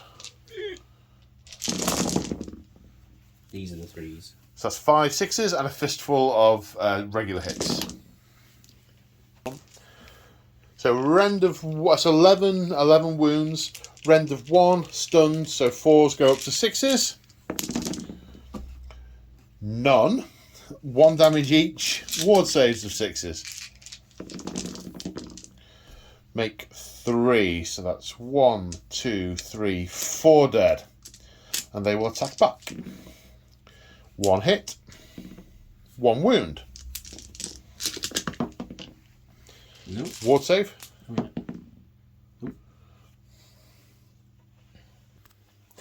And the Death Knell to finish off with 2 attacks. Hitting on 4s. No. Okay, so I actually get to fight back. They're not all dead. No. Interesting. Then we remember the mount from the from the Harrodrim, the Dreadblade Harrow. that guy. Yep. And the Stalker, and they did a total of 3 wounds.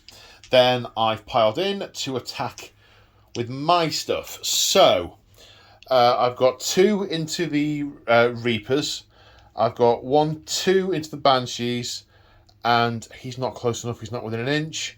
And 2 into the Spirit Hosts. So not really going to do much.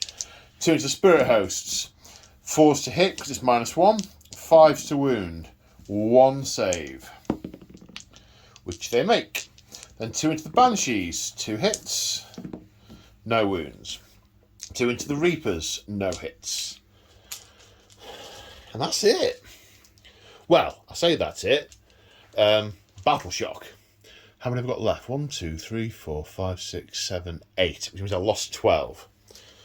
12 plus 1. They're rolling very low. You're doing really well with that. Yeah, it's 13, and my bravery is 7. So 6 more run. Leaves you with 2. Which at the end of the turn looks like this. So that is the end of Battle Round 2. And we now have to roll for priority in Battle Round 3. Good luck, sir. Good luck, matey. Are you going to go first or second? Death wins the roll. Because you will wait. Yeah, you've set up because you wanted me to react. Yeah. I'm kind of too far away if you don't. In some places, not everywhere. Do you want a minute to think? Yeah, if you don't mind. So, James has decided he wants the second turn because he's set up to wait for me to move out and react. He wants to pull me out of position. And by giving me the first turn, I've either got to go out of position or lose a turn effectively. Yeah, so pretty much. So I need to think about what I'm going to do now. So it's Fyreslayers, turn 3. So I've got a bunch of things I'm going to do at the start of the turn. I'm going to use my campaign-specific Spark of the Master Flame ability, which means during this turn, not the whole battle round, but this turn, the Nighthaunt army loses the ethereal rule as the Master Rune is unleashed. We're trying to stoke up the forge. The power of that rune is spreading through the chamber and disrupting the link to Nagash and his power. So that means that this turn you can't retreat and fall back. Well, that doesn't affect you. It's on my turn. But your save can be rendered and you do not get your ward save. Yeah. I'm also going to go for the Urgold Rune of Awakened Steel, which gives me a point of rend. Yep. And if it's awakened, if it's enhanced on a 6, it's 2 points of rend. Okay. This is the time for that 1 6. That one in the entire campaign. What's a 1? It's the time for that 1. Right. Another thing that happens at the start of the turn is the Molten Infernoth moves. Yep. It's the double. 10 inches. It's the double again. Oh. Interesting. So the Molten Infernoth ends up here and contacts all of those units. And each 6 is going to be D3 mortal wounds, and you're not going to get a ward save. So let's go from left to right. Maybe you should have gone first. So, yeah, right now it's not looking like the best idea. Well, it wasn't there you were waiting for. It was over here. We'll see what happens over here. Of course, I've got another one. Can summon it. See what happens. You never know. Anyway, we'll go from left to right. So the Reapers. It's 2 6s for 6 dead. 6 mortal wounds. The Dreadblade Harrow. No 6s. He is unaffected. The Stalker, the Grave Stalker. 3 mortal wounds. He is extinguished. The Banshees. No mortal wounds. The Lord Executioner. 3d3 mortal wounds. For 6, 3, 4, 5, 6, 7. But he has a ward save on his card of 5+. Yeah. I was just looking how many wounds he has. But it's not 7. 2, 4, 6, 7. Do we feel lucky? Yep. Yeah, he's taken 3 damage.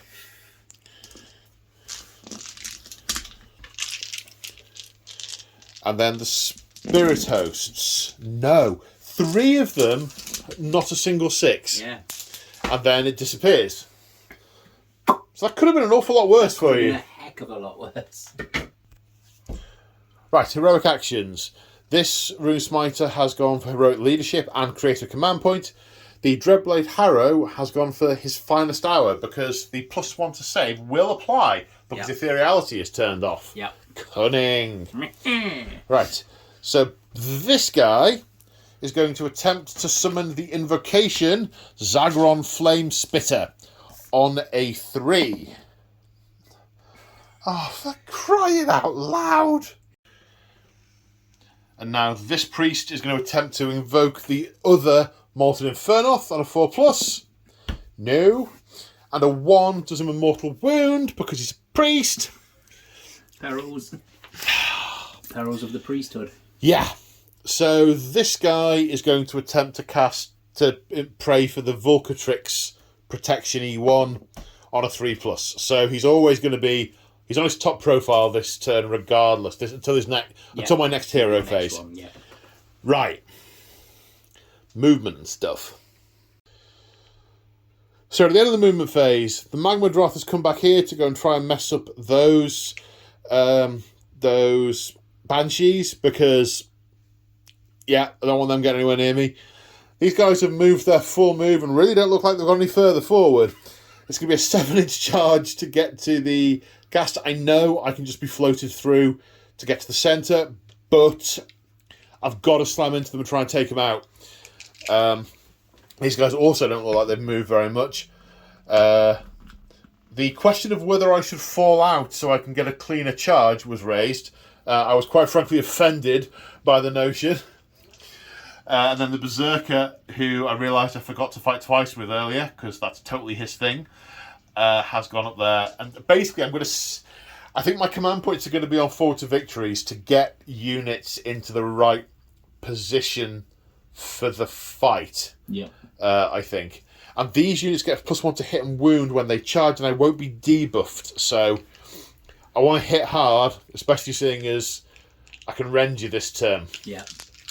So that's all the moving.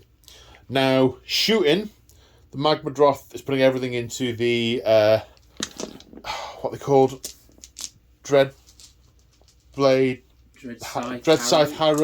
Harrodans.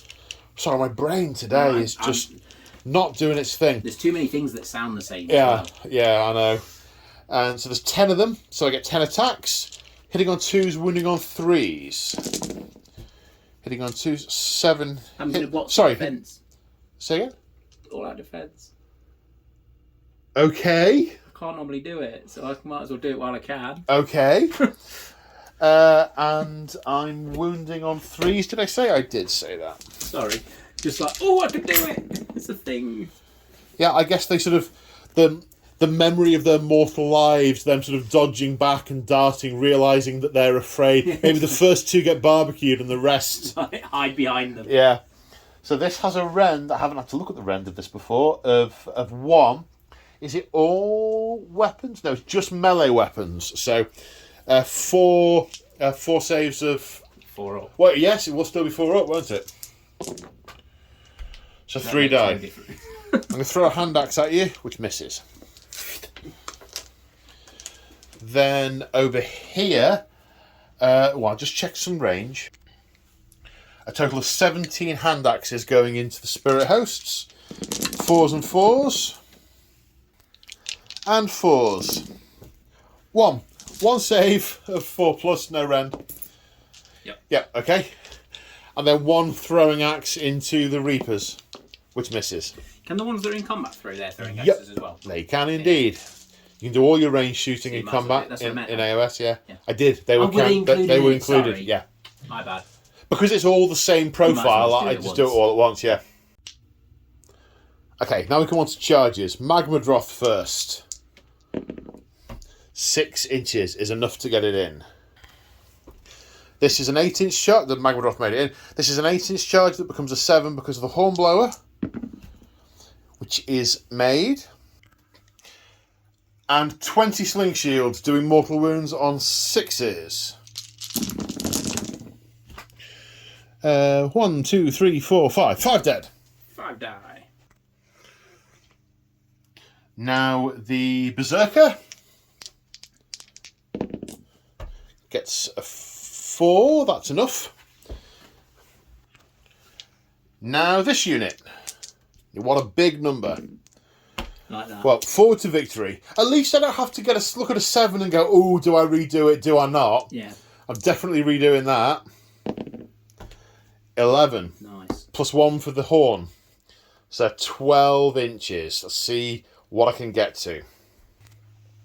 And the other charge phase, Monstrous Rampage. Yeah. So I get, because he's a young blood, 5-tongued young blood, I get an extra 3 mortal wounds to my stomp. Excellent. So on a 2+, he says, with a sense of apprehension, yes, I do D3, the 2, 5 mortal wounds.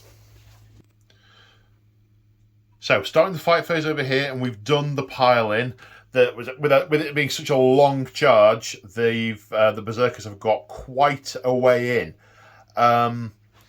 You still get to nominate someone for staring death in the face with the Lord Execution, so I'm going to be at -1 to wound.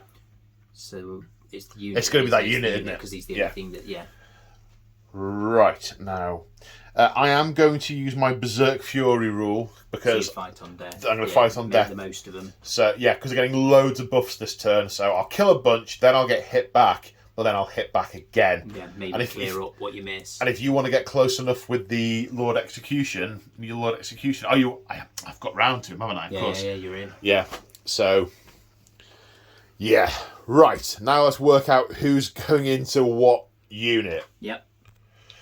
So each model is going to have 3 attacks, apart from the Carl, who has 4. And they're going to hit on 2s. It's 3+3+ normally. So it's going to be 2+, plus and -1 to wound, so wounding stays on 3+. Rend goes up to 1. Yeah. And 1 damage. Okay. So there's 3 guys, including the Carl, that have to attack the Harrow. Yep. So 2s to hit. That's all 10 hits. Wounding on 3s. That's 4 wounds at Rend 1. So 4 saves of 4+, because it's his finest hour. So 3 go through. Don't know how many he has, but he's taken 3 damage. Then there's 4 going to the Murmurn Banshees. 2s.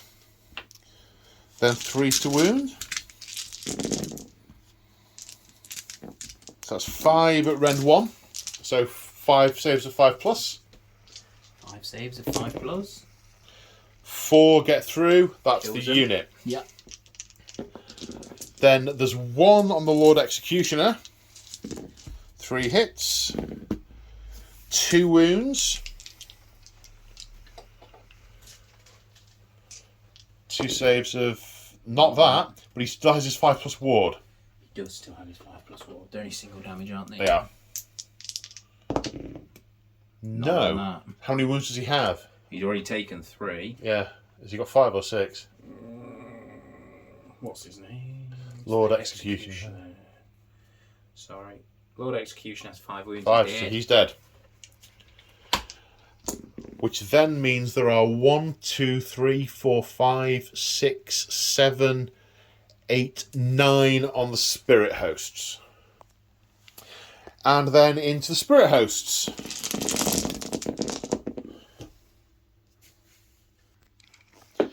Wounding on 3s. Drop dice don't count.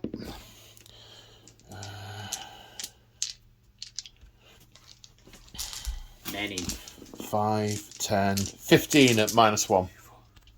So 15 saves of 5+. They got 3 wounds each, you say, so I need 9 to fail. 1, 6, 7. Is that just 8? No. They're failing on 4, yeah, no, they're gone. Yeah. That's 1, 2, 3, 4, 5. So it's only 9. It's the exact right amount. Well, from my perspective anyway, the exact right amount. Wrong amount. So the Reapers are going to activate and try and take out the Grimwrath Berserker before he gets to do his thing. 2 attacks each, because they're not outnumbered when attacking him. Yep, 4s and 3s. So that's 3 auto wounds and 1 to take. So 4 saves of 4+. -1 on them. So 2 fail, but his oath is I shall not fall, which gives him the 5+ ward save. Which he fails, so he takes 2 damage. Right, I don't... Do I want to attack before the Harrow finishes him off? Yeah, I probably do, I think. So his 4 attacks with his Firestorm Great... 4 attacks with his Firestorm Great Axe. It's on 3s. Yep. I just remember we forgot the -1 to wound. No, we didn't. No, we didn't. Did do it. No, we did do it. Sorry. Yeah, no, we did it. So they've hit wounding on 3s. 1. Rend of 2 plus 1, rend of 3. So wound of 3. Well, yeah, because I get +1 for this Sorry, turn. I think you said wound of 1. So 2 damage. Goes straight through, and he's dead. I think he was dead to start with. He's deader. Deader-ish. Okay, your turn to pick a unit to activate. I think I'm going to go with the Banshees. Okay, 8 attacks. It would be 4s and 4s, but you're in range of the +1 to hit and the +1 to wound, so it's 3s and 3s. Yes, 23. 8. Okay, so 2 misses, 6 hits. We're on wounding on 3s.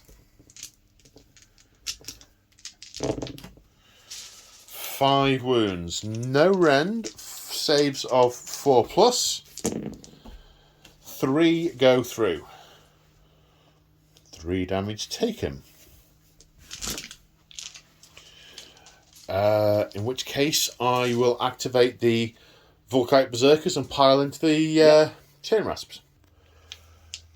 So after piling in, only 4 of them are close enough to fight. But they also get +1 to hit and +1 to wound on the charge. So hitting on 2s. 4 hits. Wounding on 3s. 4 wounds. Render 2. Straight through then, aren't they? Because the Picts have 1 rend naturally, which has never come up yet. Right, no, there because it's not been relevant. Not been useful. And the 4 dead, yeah? The Urgold rune, kills 4. Now your turn to activate a unit.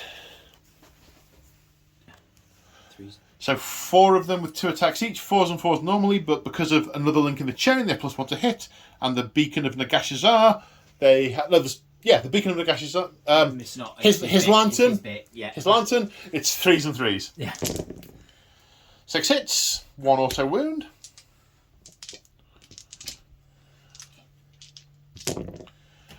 Uh, 4 wounds in total, no rend. Saves with 4+, unless there's no rend, is there? No rend. No. 2 go through, kills 1. And finally, the Magmadroth attacking the the Harridans. 6 attacks with claws and horns, hitting on 2s. Good job, really. Because no, it's not hitting on 2s.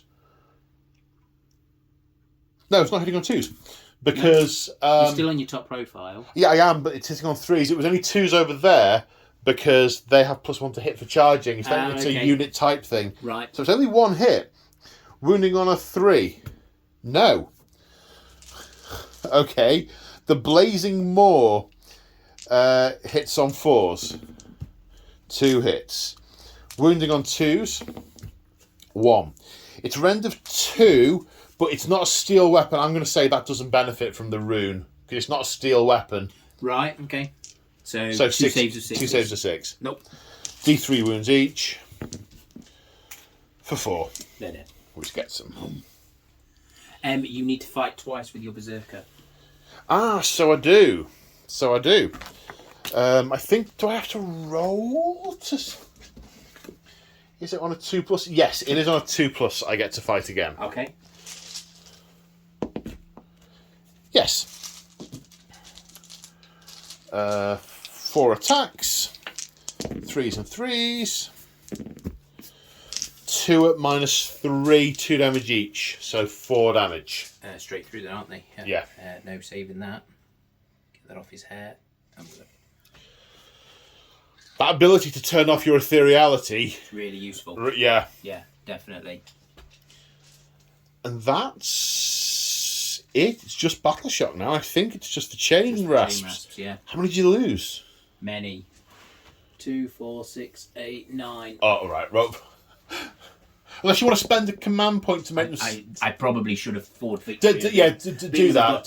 Expiring Presence. Yeah. Expiring Presence. They're fine. Yeah. Okay, that's the end of my turn. Not the end of the battle round. It's your turn. Yes. 3. My ethereal's still off? Or comes comes back on now. Comes back on now. Cool. Right. No, the end of my turn. I'm going to light the fire. Light the forge. 5+, priest, 3+, brazier. No, 5+, 4+, 3+. Yeah. It's still off. It's wet, mate. It's cold. It's been sat a long time. It's taking some doing. Right. Nighthaunt, turn 3. Right, start the hero phase. James is going to use his once per battle ability, Flood of Necromancy. Every unit that's within 12 inches of a Nighthaunt hero, which is going to be those berserkers, that priest, those berserkers, that priest, James rolls 2d6 and adds the battle round. It's battle round 3. Yep. For every point over my bravery, you get... a mortal wound. I take a mortal wound. Yeah. So which one are we starting with? We'll start with the berserkers. Okay. So we're going to beat a 7. So we get a 7, so we beat it by the 3 that is the battle round. Okay, so 3 mortal wounds taken on that berserkers. unit. So 1 and... 1 and a mortal wound. Yeah. Cool. And then the priest in between them. Yep. Come on, big numbers. It's an 8, so we beat it. He is leadership 8, isn't he? He is leadership 8. So we beat it by 3 again, so 3 mortals on him. He's already lost 3 wounds, that kills him. Kills him. Victory is mine! And then we've got the berserker unit over here, so beating a 7. We get an 8, so we do 4 mortals to that one. Kills 2. And then the big lad. Is he leadership 8? Yep. Here we go. No, 6, 7, 8. plus 3. Beat by 1. Beat by 1, so 1 mortal wound. Yep. Just when we wanted the 12. Well, you say we. Yeah. So, remainder of the hero phase. Alright, the Drowner has used heroic leadership to get a command point. Yes, which you didn't get. Which you didn't get. Yeah. That's right. Yeah, I remember now. Yeah. The Runesmiter on the Magmadroth used to write leadership and did gain a command point because they get a +2 to it. Yeah. We realised that last turn we hadn't added 3 wounds back from the Spirit Torment, so they came back onto the Blade Geist, making it back to a full unit. And now Spectral Law is going to be cast on this unit to try and bring them back on a 6. Yep. That's a 9. D6 so D6 wounds come back for 2. 2 return. So 2 come back. Now let's go on to movement. So at the end of the movement phase, we've had some repositioning over here. The characters, the heroes have moved to get position to be able to do some charging in, but also still to be able to give their buffs to all the nearby units, as have the chain ghasts. The Blade Geist, excuse me, the Blade Geist Revenants are coming up to get the charge in. These guys have retreated, ready to recharge and get the... try and get some shrieks and screams and howls and stuns. And that's the one. The Hex Wraiths are galloping over here to also get into these Berserkers. Ulrak was over here, wanted to take the archers with him as his normal want, but because of the nature of the terrain, couldn't see them from where he deposited them. So has moved on his own, and I really should have seen this coming, over here. Yep. So he's 9 inches away from that priest. He will either make the charge and kill the priest, or turn out the candle. Yeah. Which means I have to put it back on. With the benefit of hindsight, moving those guys out to kill a few chain rasps was a mistake. Should have kept those there. But coulda, woulda, shoulda, didn't it? And it's not really a very Fyreslayer thing to do that. Fight them's over there. Yes, quite. So that's all the movement. We're now on to shooting. Yes. So we got. We'll do the ones over there first, because I thought I'd got them. I've looking at the wrong sheet again. They are the.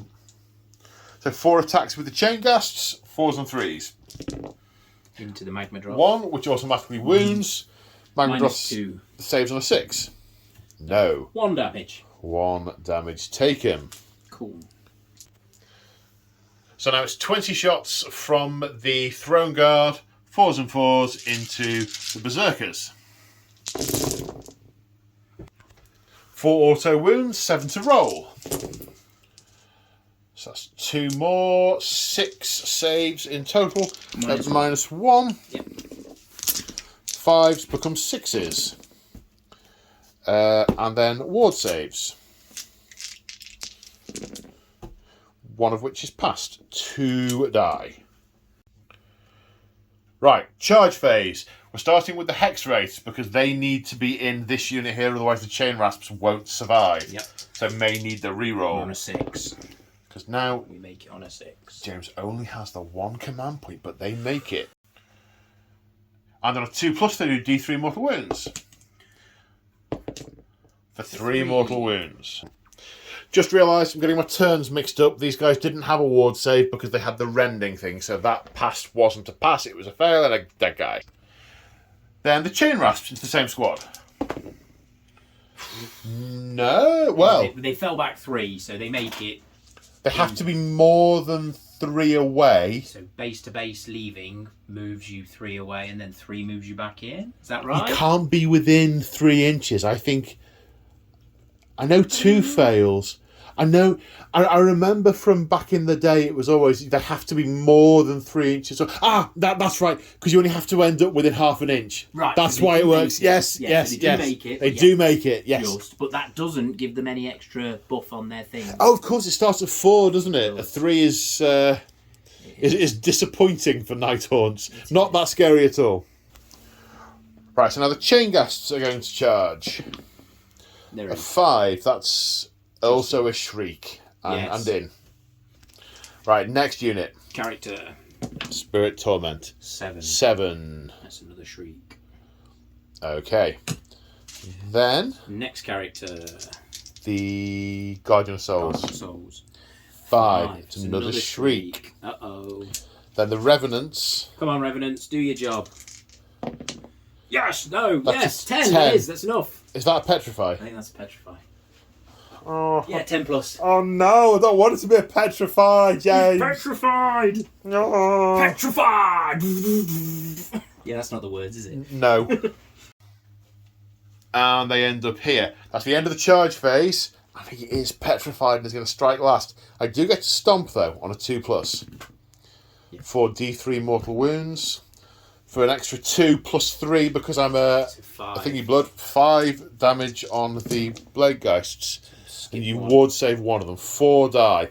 That's 12 attacks I'm not going to be suffering. That's that might make the difference. So we've been a little bit previous because we forgot this charge. So Olrak needs a 9. Doesn't get it. Are you going to forward to victory him? No. No, let the dice say what they say. Okay. Right, now it is choosing who fight. Okay, Hex Wraiths activating first. 7 are in range after piling in, plus the unit champion is 15 attacks, 3s and 3s. Unless you're going to all-out attack them without looking at what you've rolled. Yeah. Makes a difference between 2s and 3s. Where else can I use it this turn? I could use it on not running away. You could use it on... I'll save it for not running away. Okay, and use and roll a single 2. Okay. That was close then. Yes. But we got some auto-wounding 6s, didn't we? Yeah. And then the rest will wound on 3s. On 3s. Oh my. Wow. I think that one was cocked. It was either a 1 or a 3, so that needs re-rolling. 2. It was a 2. Split the difference. Yeah. So that's... 2, 4, 6, 8, 10, 12. Yeesh. 12 at -1. 10, 11, 12. Oh, the dice are causing me problems. 12, -1, so 5s. So that's 2, 4, 6, get through 3 die. And then 5 more saves to take from the mounts. 1 goes through, which kills this guy off because there was 1 wounded. We discussed off camera, I forgot to narrate it, my apologies. They are using Berserk Fury, so these guys are going to get to attack back. They're -1 to hit though because of Shriek, so it's 4s. No! It's like turn 1! So, I'm activating my Berserkers. There are 4 going into the Chain Rasps, and the rest make it into the Hex Wraiths. So the 4 into the Chain Rasps, 1 attack each, hitting on 4s because they're -1 because they were shrieked at, wounding on 4s, 2 saves. 5 plus, Makes and 1 ward. 1 ward. No! So 1 of those died. And then 1, 2, They're 3, wounds, 4, aren't 5, 6, 7, 8, 9 attacks. No, that was into the Chain Rasps. Oh, was it? Sorry. Yeah, they're not 2 wounds. So 8 guys into the Hex Wraiths plus an extra attack for Carl. Again, 4s and 4s. Ah! Well, actually, I'm rending you lots, but it's no longer relevant. 2 saves on the Hex Wraiths, 4 plus. Yes. Yeah. Okay, where do you want to go? Cool. Well, let's do the. It doesn't. It actually doesn't matter what order you. Just to get them out of the way, so you can do the fight back while we're at it. Okay. The chain rasps. I ought to know the rules by now. Oh, let's just check something. So the chain rasps are both. We've just checked both in range. Just. Very just. Yeah. So 8 attacks, 3s and 3s. In range of the buffing units, giving them +1 to hit and +1 to wound. So 3s to wound. So 5 wounds in total. No rends, saves of 4s. 1 gets through, 1 wound. Not actually that many died. No.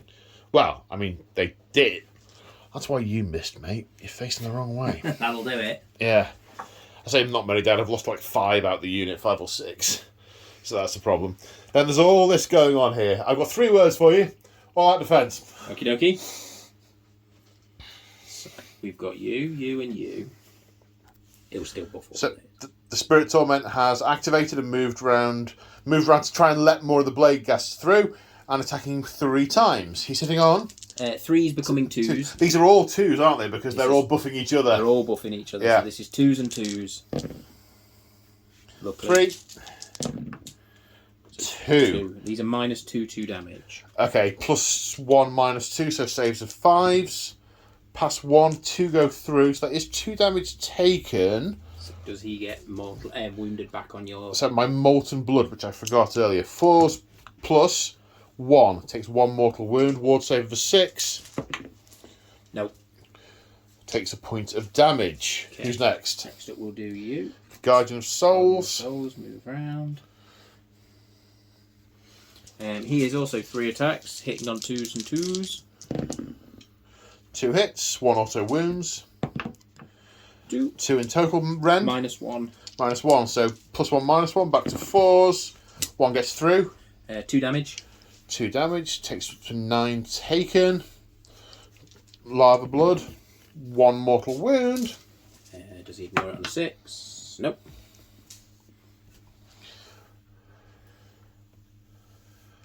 Piling in. So 6 of them, 2 attacks each, but an extra 1 for charging. Will be 3s and 3s normally, so 2s and 2s. 3 auto wounds, 2s to wound with the rest. Also quite a few ones. What's that in total? 2, 4, 6, 8, 10, 11. 11. He's only -1. Okay, so that's 7, 8, 9, 10, 11? 11. Okay, +1, -1, so 4s to save. Yeah. Okay, 1, 2, 3, 4, 5, 6 go through. You know how many damage I've taken? Oh no, many. 15. 15. Oh man, you got 1 left. Now the chain ghasts. 2 attacks each. 4 attacks in total. So these are 4s and 3s, so these are 3s and 2s. 3s and 2s, yep. So, wounding on. So 2 wounds, rend. -2. So 2 saves of 5 plus. Oh, I didn't do the mortal wounds back. Okay, yeah. Do your saves first and then we'll work 5 it out. plus. Come on. And it only does 1 damage. Literally, to a man. Desperately trying to think of a rule that maybe exists. Because he would have fought back on full Profile. Yeah. Okay, well he does a wound back on a 4 plus. No, he doesn't. And then on And it was 7 wounds on the Blade Geist. Blade Geist, yeah. 1, 2, 3. 6s to ward save. Pass 1 to 2 die. At the end of the combat phase, the Spirit Torment puts 3 in the Blade Geist's back. Oh, that's such a significant swing, because I'd have been able to finish off a bunch of these units, take out the buffing units, and then limp away, and maybe heroic recovery, get a couple of wounds back. Yeah. Okay, so they lost 5. 11. 5 is 11. Their bravery 7, so 4 disappear. Now the Blade Geists, whilst there are still 6 left, I killed 6 this turn. Yes. So the bravery's 10, so 2 could run if you roll high. 2 do run. So 2 had raised back up and then ran straight away, straight back through the floor. And we just remembered that there's a CP that's disappearing at the end of the turn that wasn't used. So friendly game. That's good. That was used on that. And they're back. Here again, gone again. Here again, gone again. Speaking of here again, gone again, the Drowner extinguishes the Brazier. At the end of battle round 3, nothing is illuminated, and the Fyreslayers are rapidly running out of priests. Yeah. I started with 4, got 1 left, and he is a long way away from anything resembling help. Yeah. As we go to battle round 4, we roll for priority. Good luck. Good luck. I'm going to take that one this time. Yeah, There's I mean... Like, last time I did want to draw you out that middle. This time and you I just want to stomp you. Yeah. Yeah. Yeah. Yeah. I mean... Yeah. I mean, those will probably end up falling back and then going in over there. These ones will come in here and mop up. You'll probably put wounds back in there before, and the shooting... Yeah. It's not looking good. So here we are at the bottom of the movement phase. So, in the hero phase, Ulrak tried heroic leadership and failed again. The Runesmiter tried it and succeeded. He gained a command point. Spectral Law was attempted but didn't go off, so no models were brought back. Then movement, the hex rates have retreated, as have the chain rasps. And then Ulrak moved up to be within 3 inches away from the Rune Smiter, who then redeployed and ran 5 inches away from Ulrak. Might make a difference, might not. The Spirit Torment, Guardian of Souls, and the Chain Geists have all moved into position to maximise their area of effect, and the Blade Geist Revenants have circled these remaining Sling Shield guys. Yep. The archers have stayed put and are just going to put fire down. Speaking of which... So, firing down, 6 wounds have been caused. Rend 1, 6 saves of 6+. They all go through, that is 3 dead Dwarden. And then the hammers threw into the Volkite Berserkers, but failed to even hit, actually. Yeah. Never mind wounding. Now we're on to charges. Charges. We'll go with the 5 gas chain rasps. Okay, that's a 5-inch charge, which is a stun. No, shriek. Then the Spirit Torment's going to charge. Gets the petrify. Gets petrified. Should I throw hand axes at you? I mean, I can't. The chain rasps have already made it in. 10 gets him right the way across. Petrified again. No. Then the Blade Geists. Blade Geists. Cool. Make it in. Now the Hex Wraiths. 5. Ooh. You might have to forge to victory. Because you've got to go round the forge. Well, they don't have to go round it, do they? They can go through it. They can't stop on it. Yeah, I was supposed to say they can't stop there. Yeah, yes. yeah. Sure, we will forward to victory it, which we make it you worse. get lower. Yep. So are you going to put the Drowner in? No. No? Stay where he is now. I think we want him out the way. Let's try a charge from the Hammerghasts. Okay. Hammer time. That's not what they're called. Hammerghast. 6 inches. Yeah. So they can get into the Volkite Berserkers. Yeah. And the last one is Guardian of Souls. Guardian of Souls.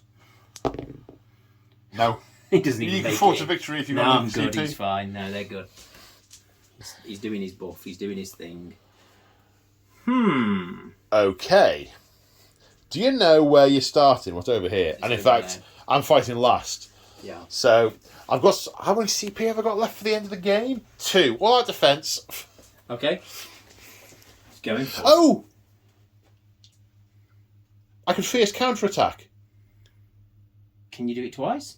No. That's Berserk Fury. Oh, fierce right. counterattack is a... I haven't been doing it because I haven't had command points because you killed my general in turn 1. Did I? Yeah, you did, yeah. So if I fierce counterattack against strikes first, which basically cancels out. that out, so we just go back to... So we go back to you go, I go, you go, I go. Is it worth doing, or would I rather all out defend and try and stay alive? Oh, I'm a Fyreslayer. Fierce counterattack. Okay. Always strikes first. So the strikes get first. One unit first, basically. The strikes first and the petrify are going to cancel out. Yeah. So you pick a unit, then I pick a unit. So 7 Blade Geists, 3 attacks each because they charged, 2s and 2s because of all the buffs. So after rolls to wound, 17 saves at Rend 1. Rend 1. 4 plus becomes 5 plus. So that's 1 dead, 2 dead, 3 dead, 4 dead, 5 dead, 6 dead. How many are there? 6, 8. 2, 4, 6, 8. Okay, so 3 left. So I will fiercely counterattack with my 2 remaining Dwarden, one of which is the Carl. I'm at -1 to hit, so it's 4s and 4s. Yep. 1, 4. Hooray! What's... Oh, hooray. Battle Shock. 6 died. I've still got the rest of the hitting to do. Oh, Hit yeah. with the first squad. The The first unit. Yeah. Oh, I hate it when he's right. Right, Spirit Torment, 3 attacks, 2s and 2s. 2 hits. 2 wounds. -2 damage. Okay, so saves of 6. 1. So the Carl is alive. Carl's alive. Then there's the chain ghasts. Which are 4 attacks. That's the wrong ones again. 4 attacks. Are they going to finish off this unit as well? They might having just killed a Magmadroth. I can't even find them. They're here. So whatever. We know what they are. Let's roll it. It's 3. That's 1 auto, 2 to roll on 2s. So 3 saves. -2, 1 damage. -2, 3 saves, a 6 plus. Fail all 3. That's the opposite of what you need. That's the Carl. So they have just killed a Magmadroth and a unit of Volkite Berserkers. They're earning a keep. Yeah, quite. For 2 minis. I was thinking that was the end of the battle round. It wasn't. I was thinking it was the end of the battle round. That was just your turn, wasn't it? Yes. Yeah. So it's now my turn 4. Yes. Unless we've totally messed that up, but I think it's I my went turn 4. first, didn't I? Because I rolled. Yes, because you rolled it. You said I'd take it and go first on this I one. wanted this right? Okay. I shouldn't have done that. that all-out defense because I got flustered. Right, but that's okay. I should have picked a new Urgold rune at the start of the battle round. Does it change at your command? No, change at the start of the Oh no, you're right. It does change in my hero phase. Yes, that's right. Okay, let me see what Urgold rune I'm going to have. Right, I'm going to go for the Rune of Searing Heat. So 6 is to wound in melee, do mortal wounds in addition. I'm going to roll for the enhanced version, but it'll have no effect right now. So this is where I'm going to get the 6. Yeah, definitely. No, it's a 1 again. Okay, right. Right, I've ummed and ahed about what I'm going to do, whether I want to try and summon an Infernoth. Well, first off, again, no heroic leadership from this guy. no. And I have done heroic leadership with that Rune Smiter who has created a command point. I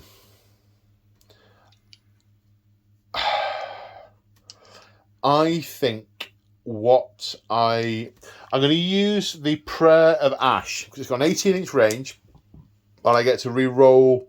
Oh no, I only re-roll it on his native card power.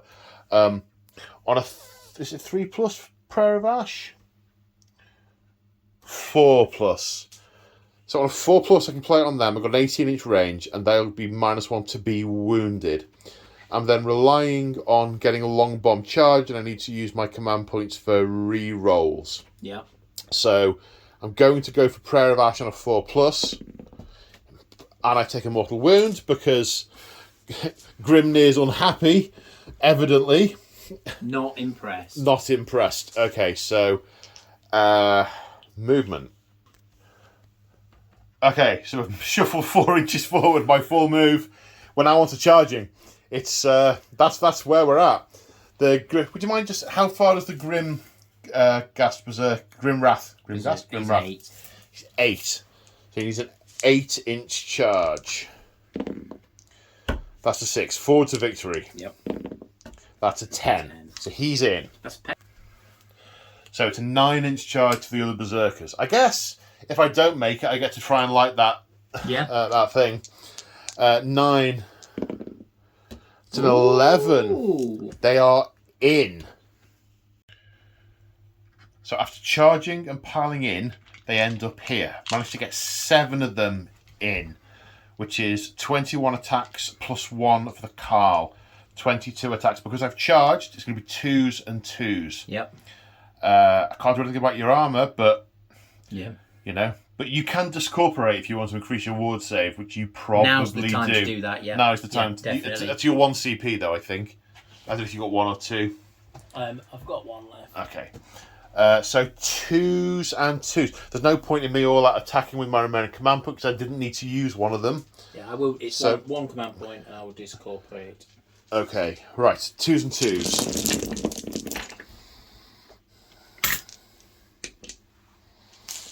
4 misses.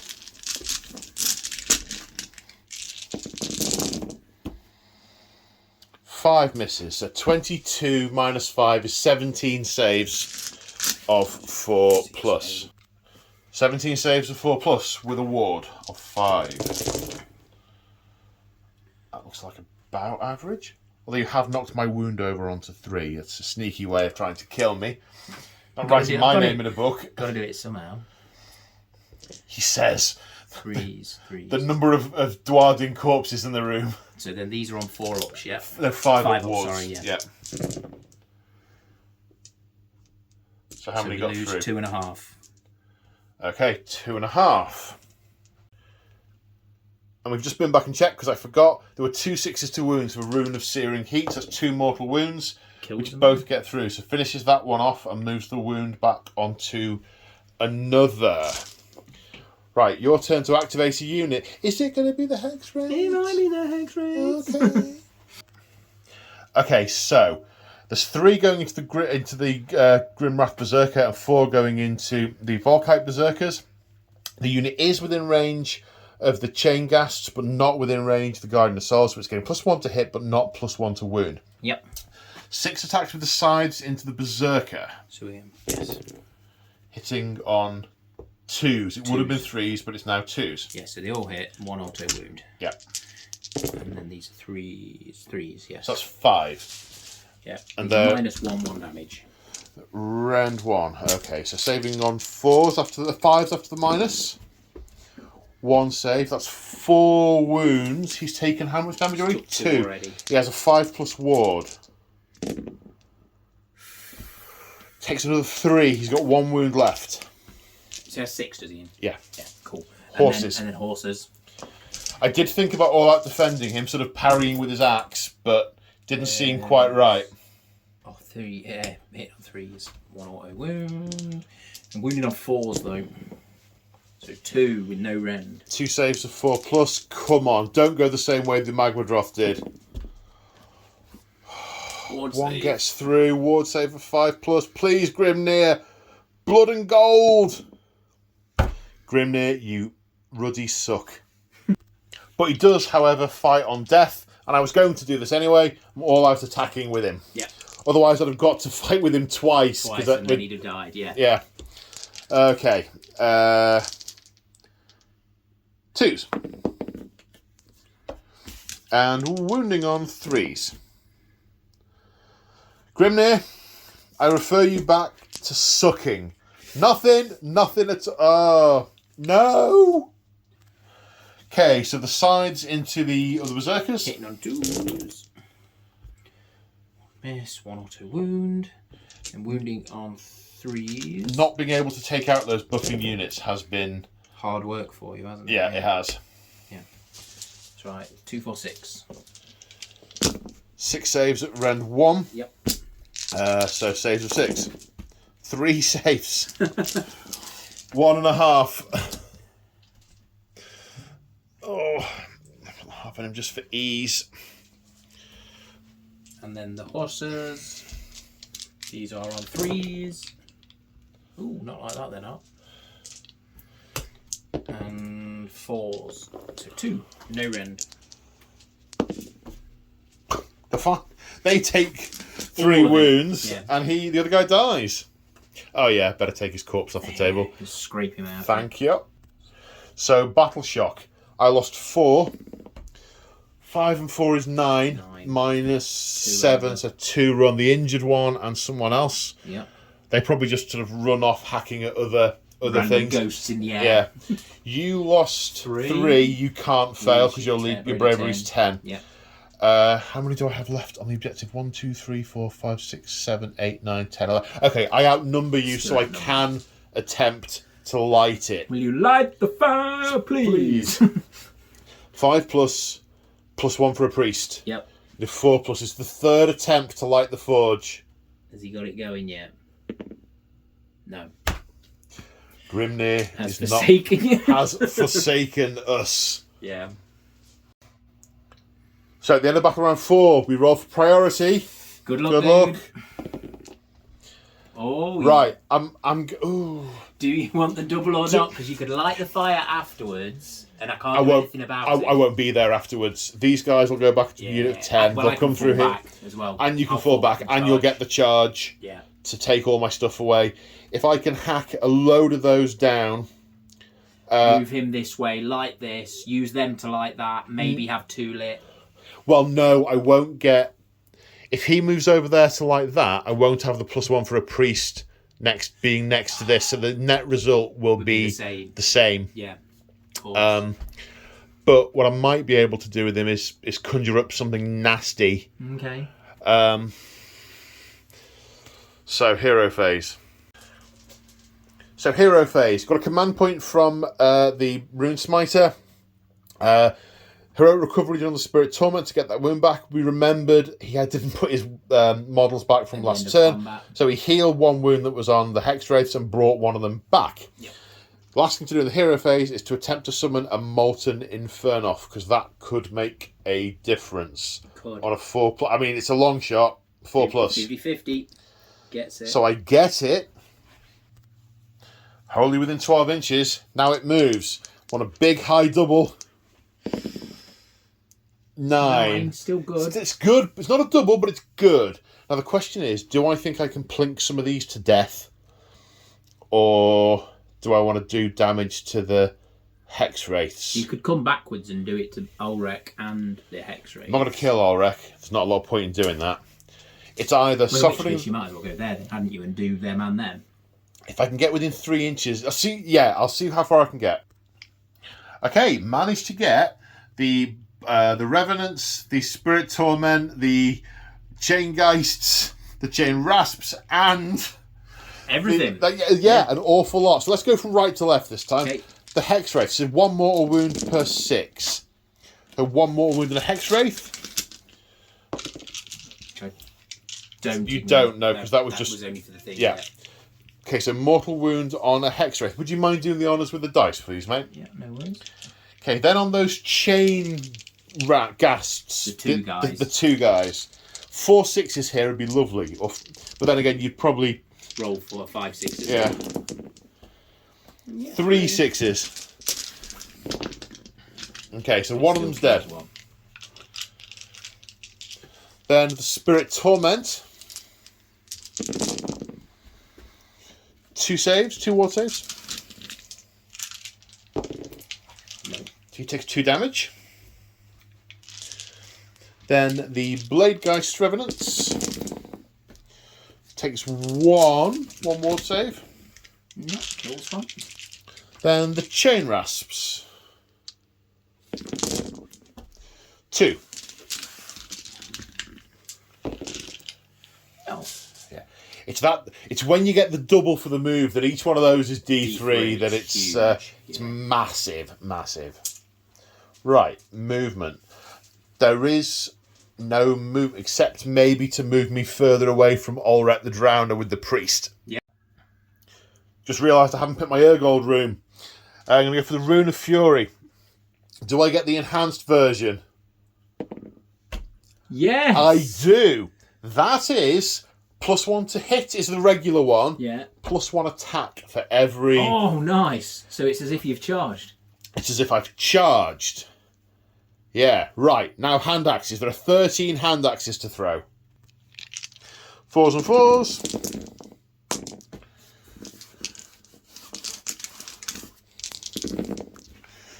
One save. Yeah, the dice with the hand axes always seem to defy probability to just illustrate how rubbish they are. They do, don't they? Yeah. Right, I'm going to pile in. Right, after piling in, 34 attacks, hitting on 2s, wounding on 3s. And wounding on 3s. 14 saves to take, but the unit has discorporated, so ward saves will be better. So 6 ward saves of 5+.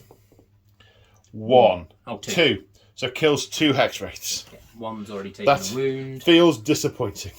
So move the wound down and take you 2 out. Okay, it's your go. 13 attacks with sides. We're getting +1 to hit, aren't we still? Yeah, what? Interesting. We'll look. Yeah, check. Because it was the I front killed that was one. doing it. Yeah. Yeah, no, we're out. Okay, so it's down. It's back to 3s. So 6 hits. Yeah. And 3s. 4 wounds at -1. 4 at -1. So 4 saves of 6. No, 2 die. And then the Hoffs, which I don't get the bonus 1 for, so 12 attacks from the horses. 4s and 4s. 4s and 4s. Auto wounding 6s though. 3 of them. That's quite a lot of horse hits. It is. Force to wound. Force to wound. Chill touch. It's a nice rule. Chill touch. Yeah. 3/6 on basically the entire army. Yeah. You don't have very many wounds, but they can all do quite a bit. Yeah. 7 saves of 5+. Oh. That's not bad. 3. The horses kill 1.5.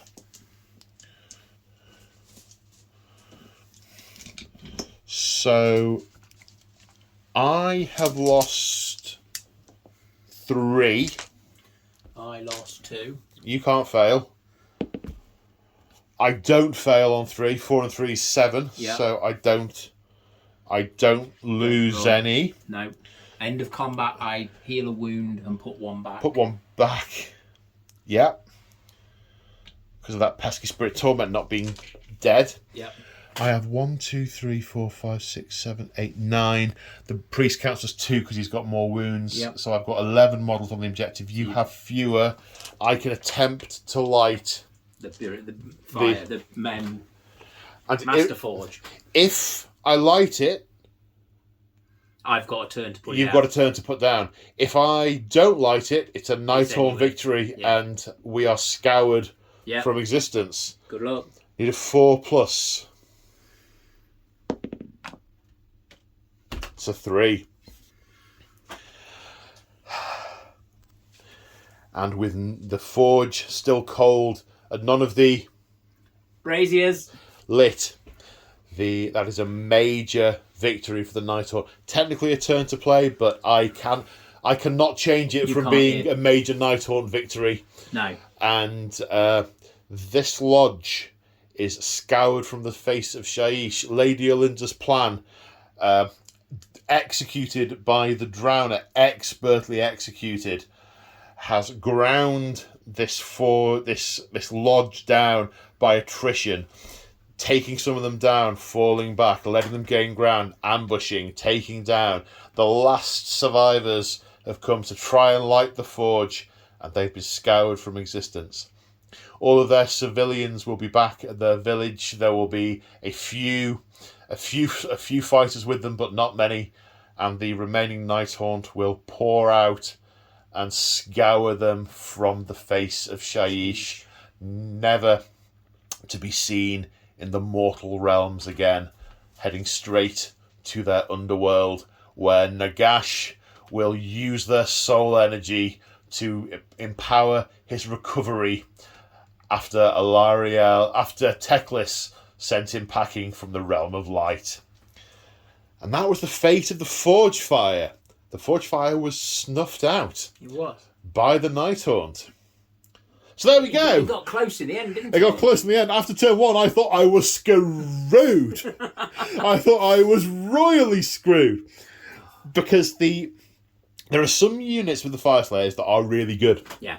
And there are some that are mediocre at best. Yeah. And because I was going for all the battle line in this one, I had a lot of mediocre. There was a lot of mediocre. Even though they're basically the same profile, those double hand axes are such a difference. Well, they get an extra attack on the charge is the big difference. Yeah. So they're getting the charge. Both of these armies getting the charge makes a huge difference. Because if you charge me, you've debuffed everything I've got, and I don't get any of my buffs, exactly. and vice versa. The advantage for me is I can fall back and charge. So even if you charge me, I can still then come back, provided you don't murderate me. But it does let me do things like if you've fallen back, I can redeploy. It just so happened that you'd circled me, so I couldn't do it. So how have you found the Nighthaunt? I've really enjoyed them. They're quite a tricksy army. They're not quite as stand up and punch as you want them to be, but then they're quite fun. They're not just run at the enemy and. It's not like hordes of zombies and skellies. No, exactly. You've got to.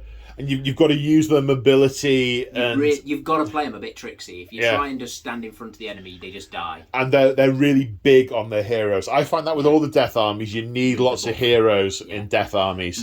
like having got that click this time really showed that little that brick over there just kept going. And I think from what I've observed, Fyreslayers are similar. There are a few units that do stand on their own, like the Volkite Berserkers with the 2 weapons, like the Hearthguard Berserkers. Yeah.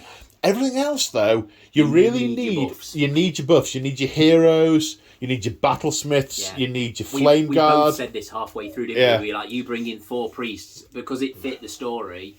You could have just done with a bit more. Yeah. Because, and also, I guess the invocations are a bit of a double-edged sword, because whenever you're summoning, you've paid extra points for them, and whenever you're summoning them, you're not getting your prayers off. Yeah. So a bit of a double-edged sword. It was okay in this case because you had four priests. Yeah. So you were able to do a bit of both. But didn't get much off though, other than the invocations, because I had 3 invocations. I was trying for all of them. Did you get the flame spitter even on the table? Nope. It didn't even come, did it?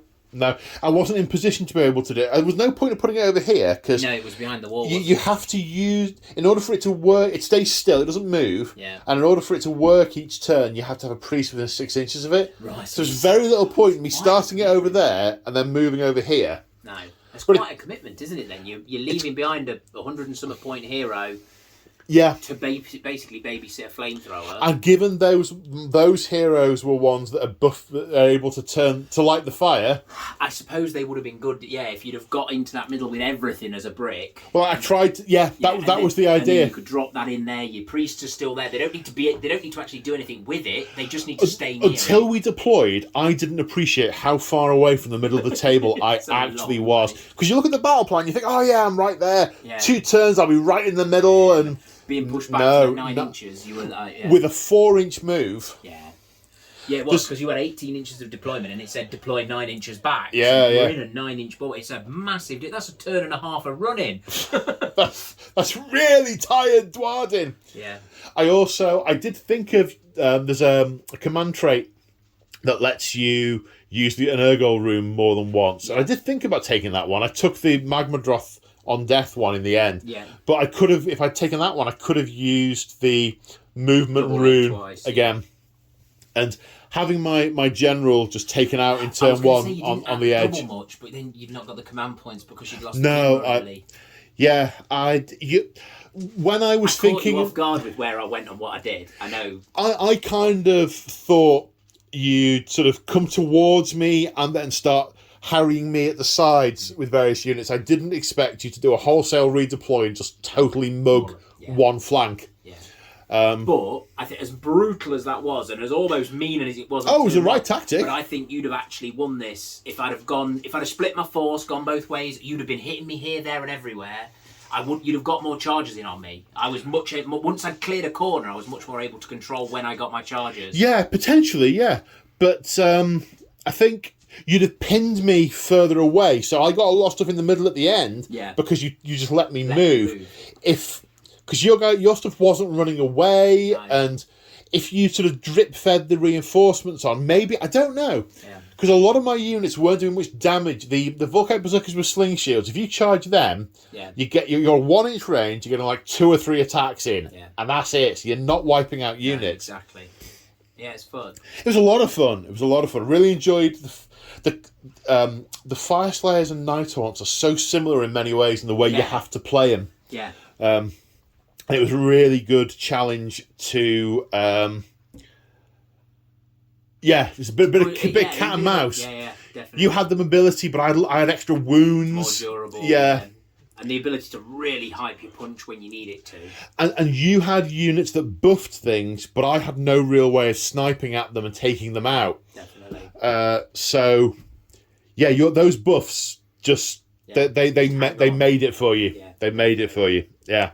No, it's been a really good game. Thank you for lending me the models. It was thank you for coming, and thank you for doing. I mean, you did these walkways specially for this. You did the barrels specially for this. You did the braziers specially for this, and you custom painted my army for me. So thank you. No worries, dude. Yeah, it's cool. Yeah. So we didn't get to like the braziers very much, did we? No. And you also made me loads of them, so I can use them in other games as well. Totally. Yeah. Well, on that happy note, we hope you enjoyed watching this as much as we enjoyed making it. If you want to support me, if you look at the description of the video there are ways in there of doing that, like channel memberships, Patreon, all that good stuff. Or just enjoy and watch, like, subscribe, all the usual stuff. Check out March of War for scenery, upgrade bits. I know you're doing a load of Horus Heresy type upgrade bits at the minute, aren't you? And for custom painting, commission painting. And on that note, it's goodbye from me, and say bye, James from March of War. Bye, James from March of War. Bye. Bye.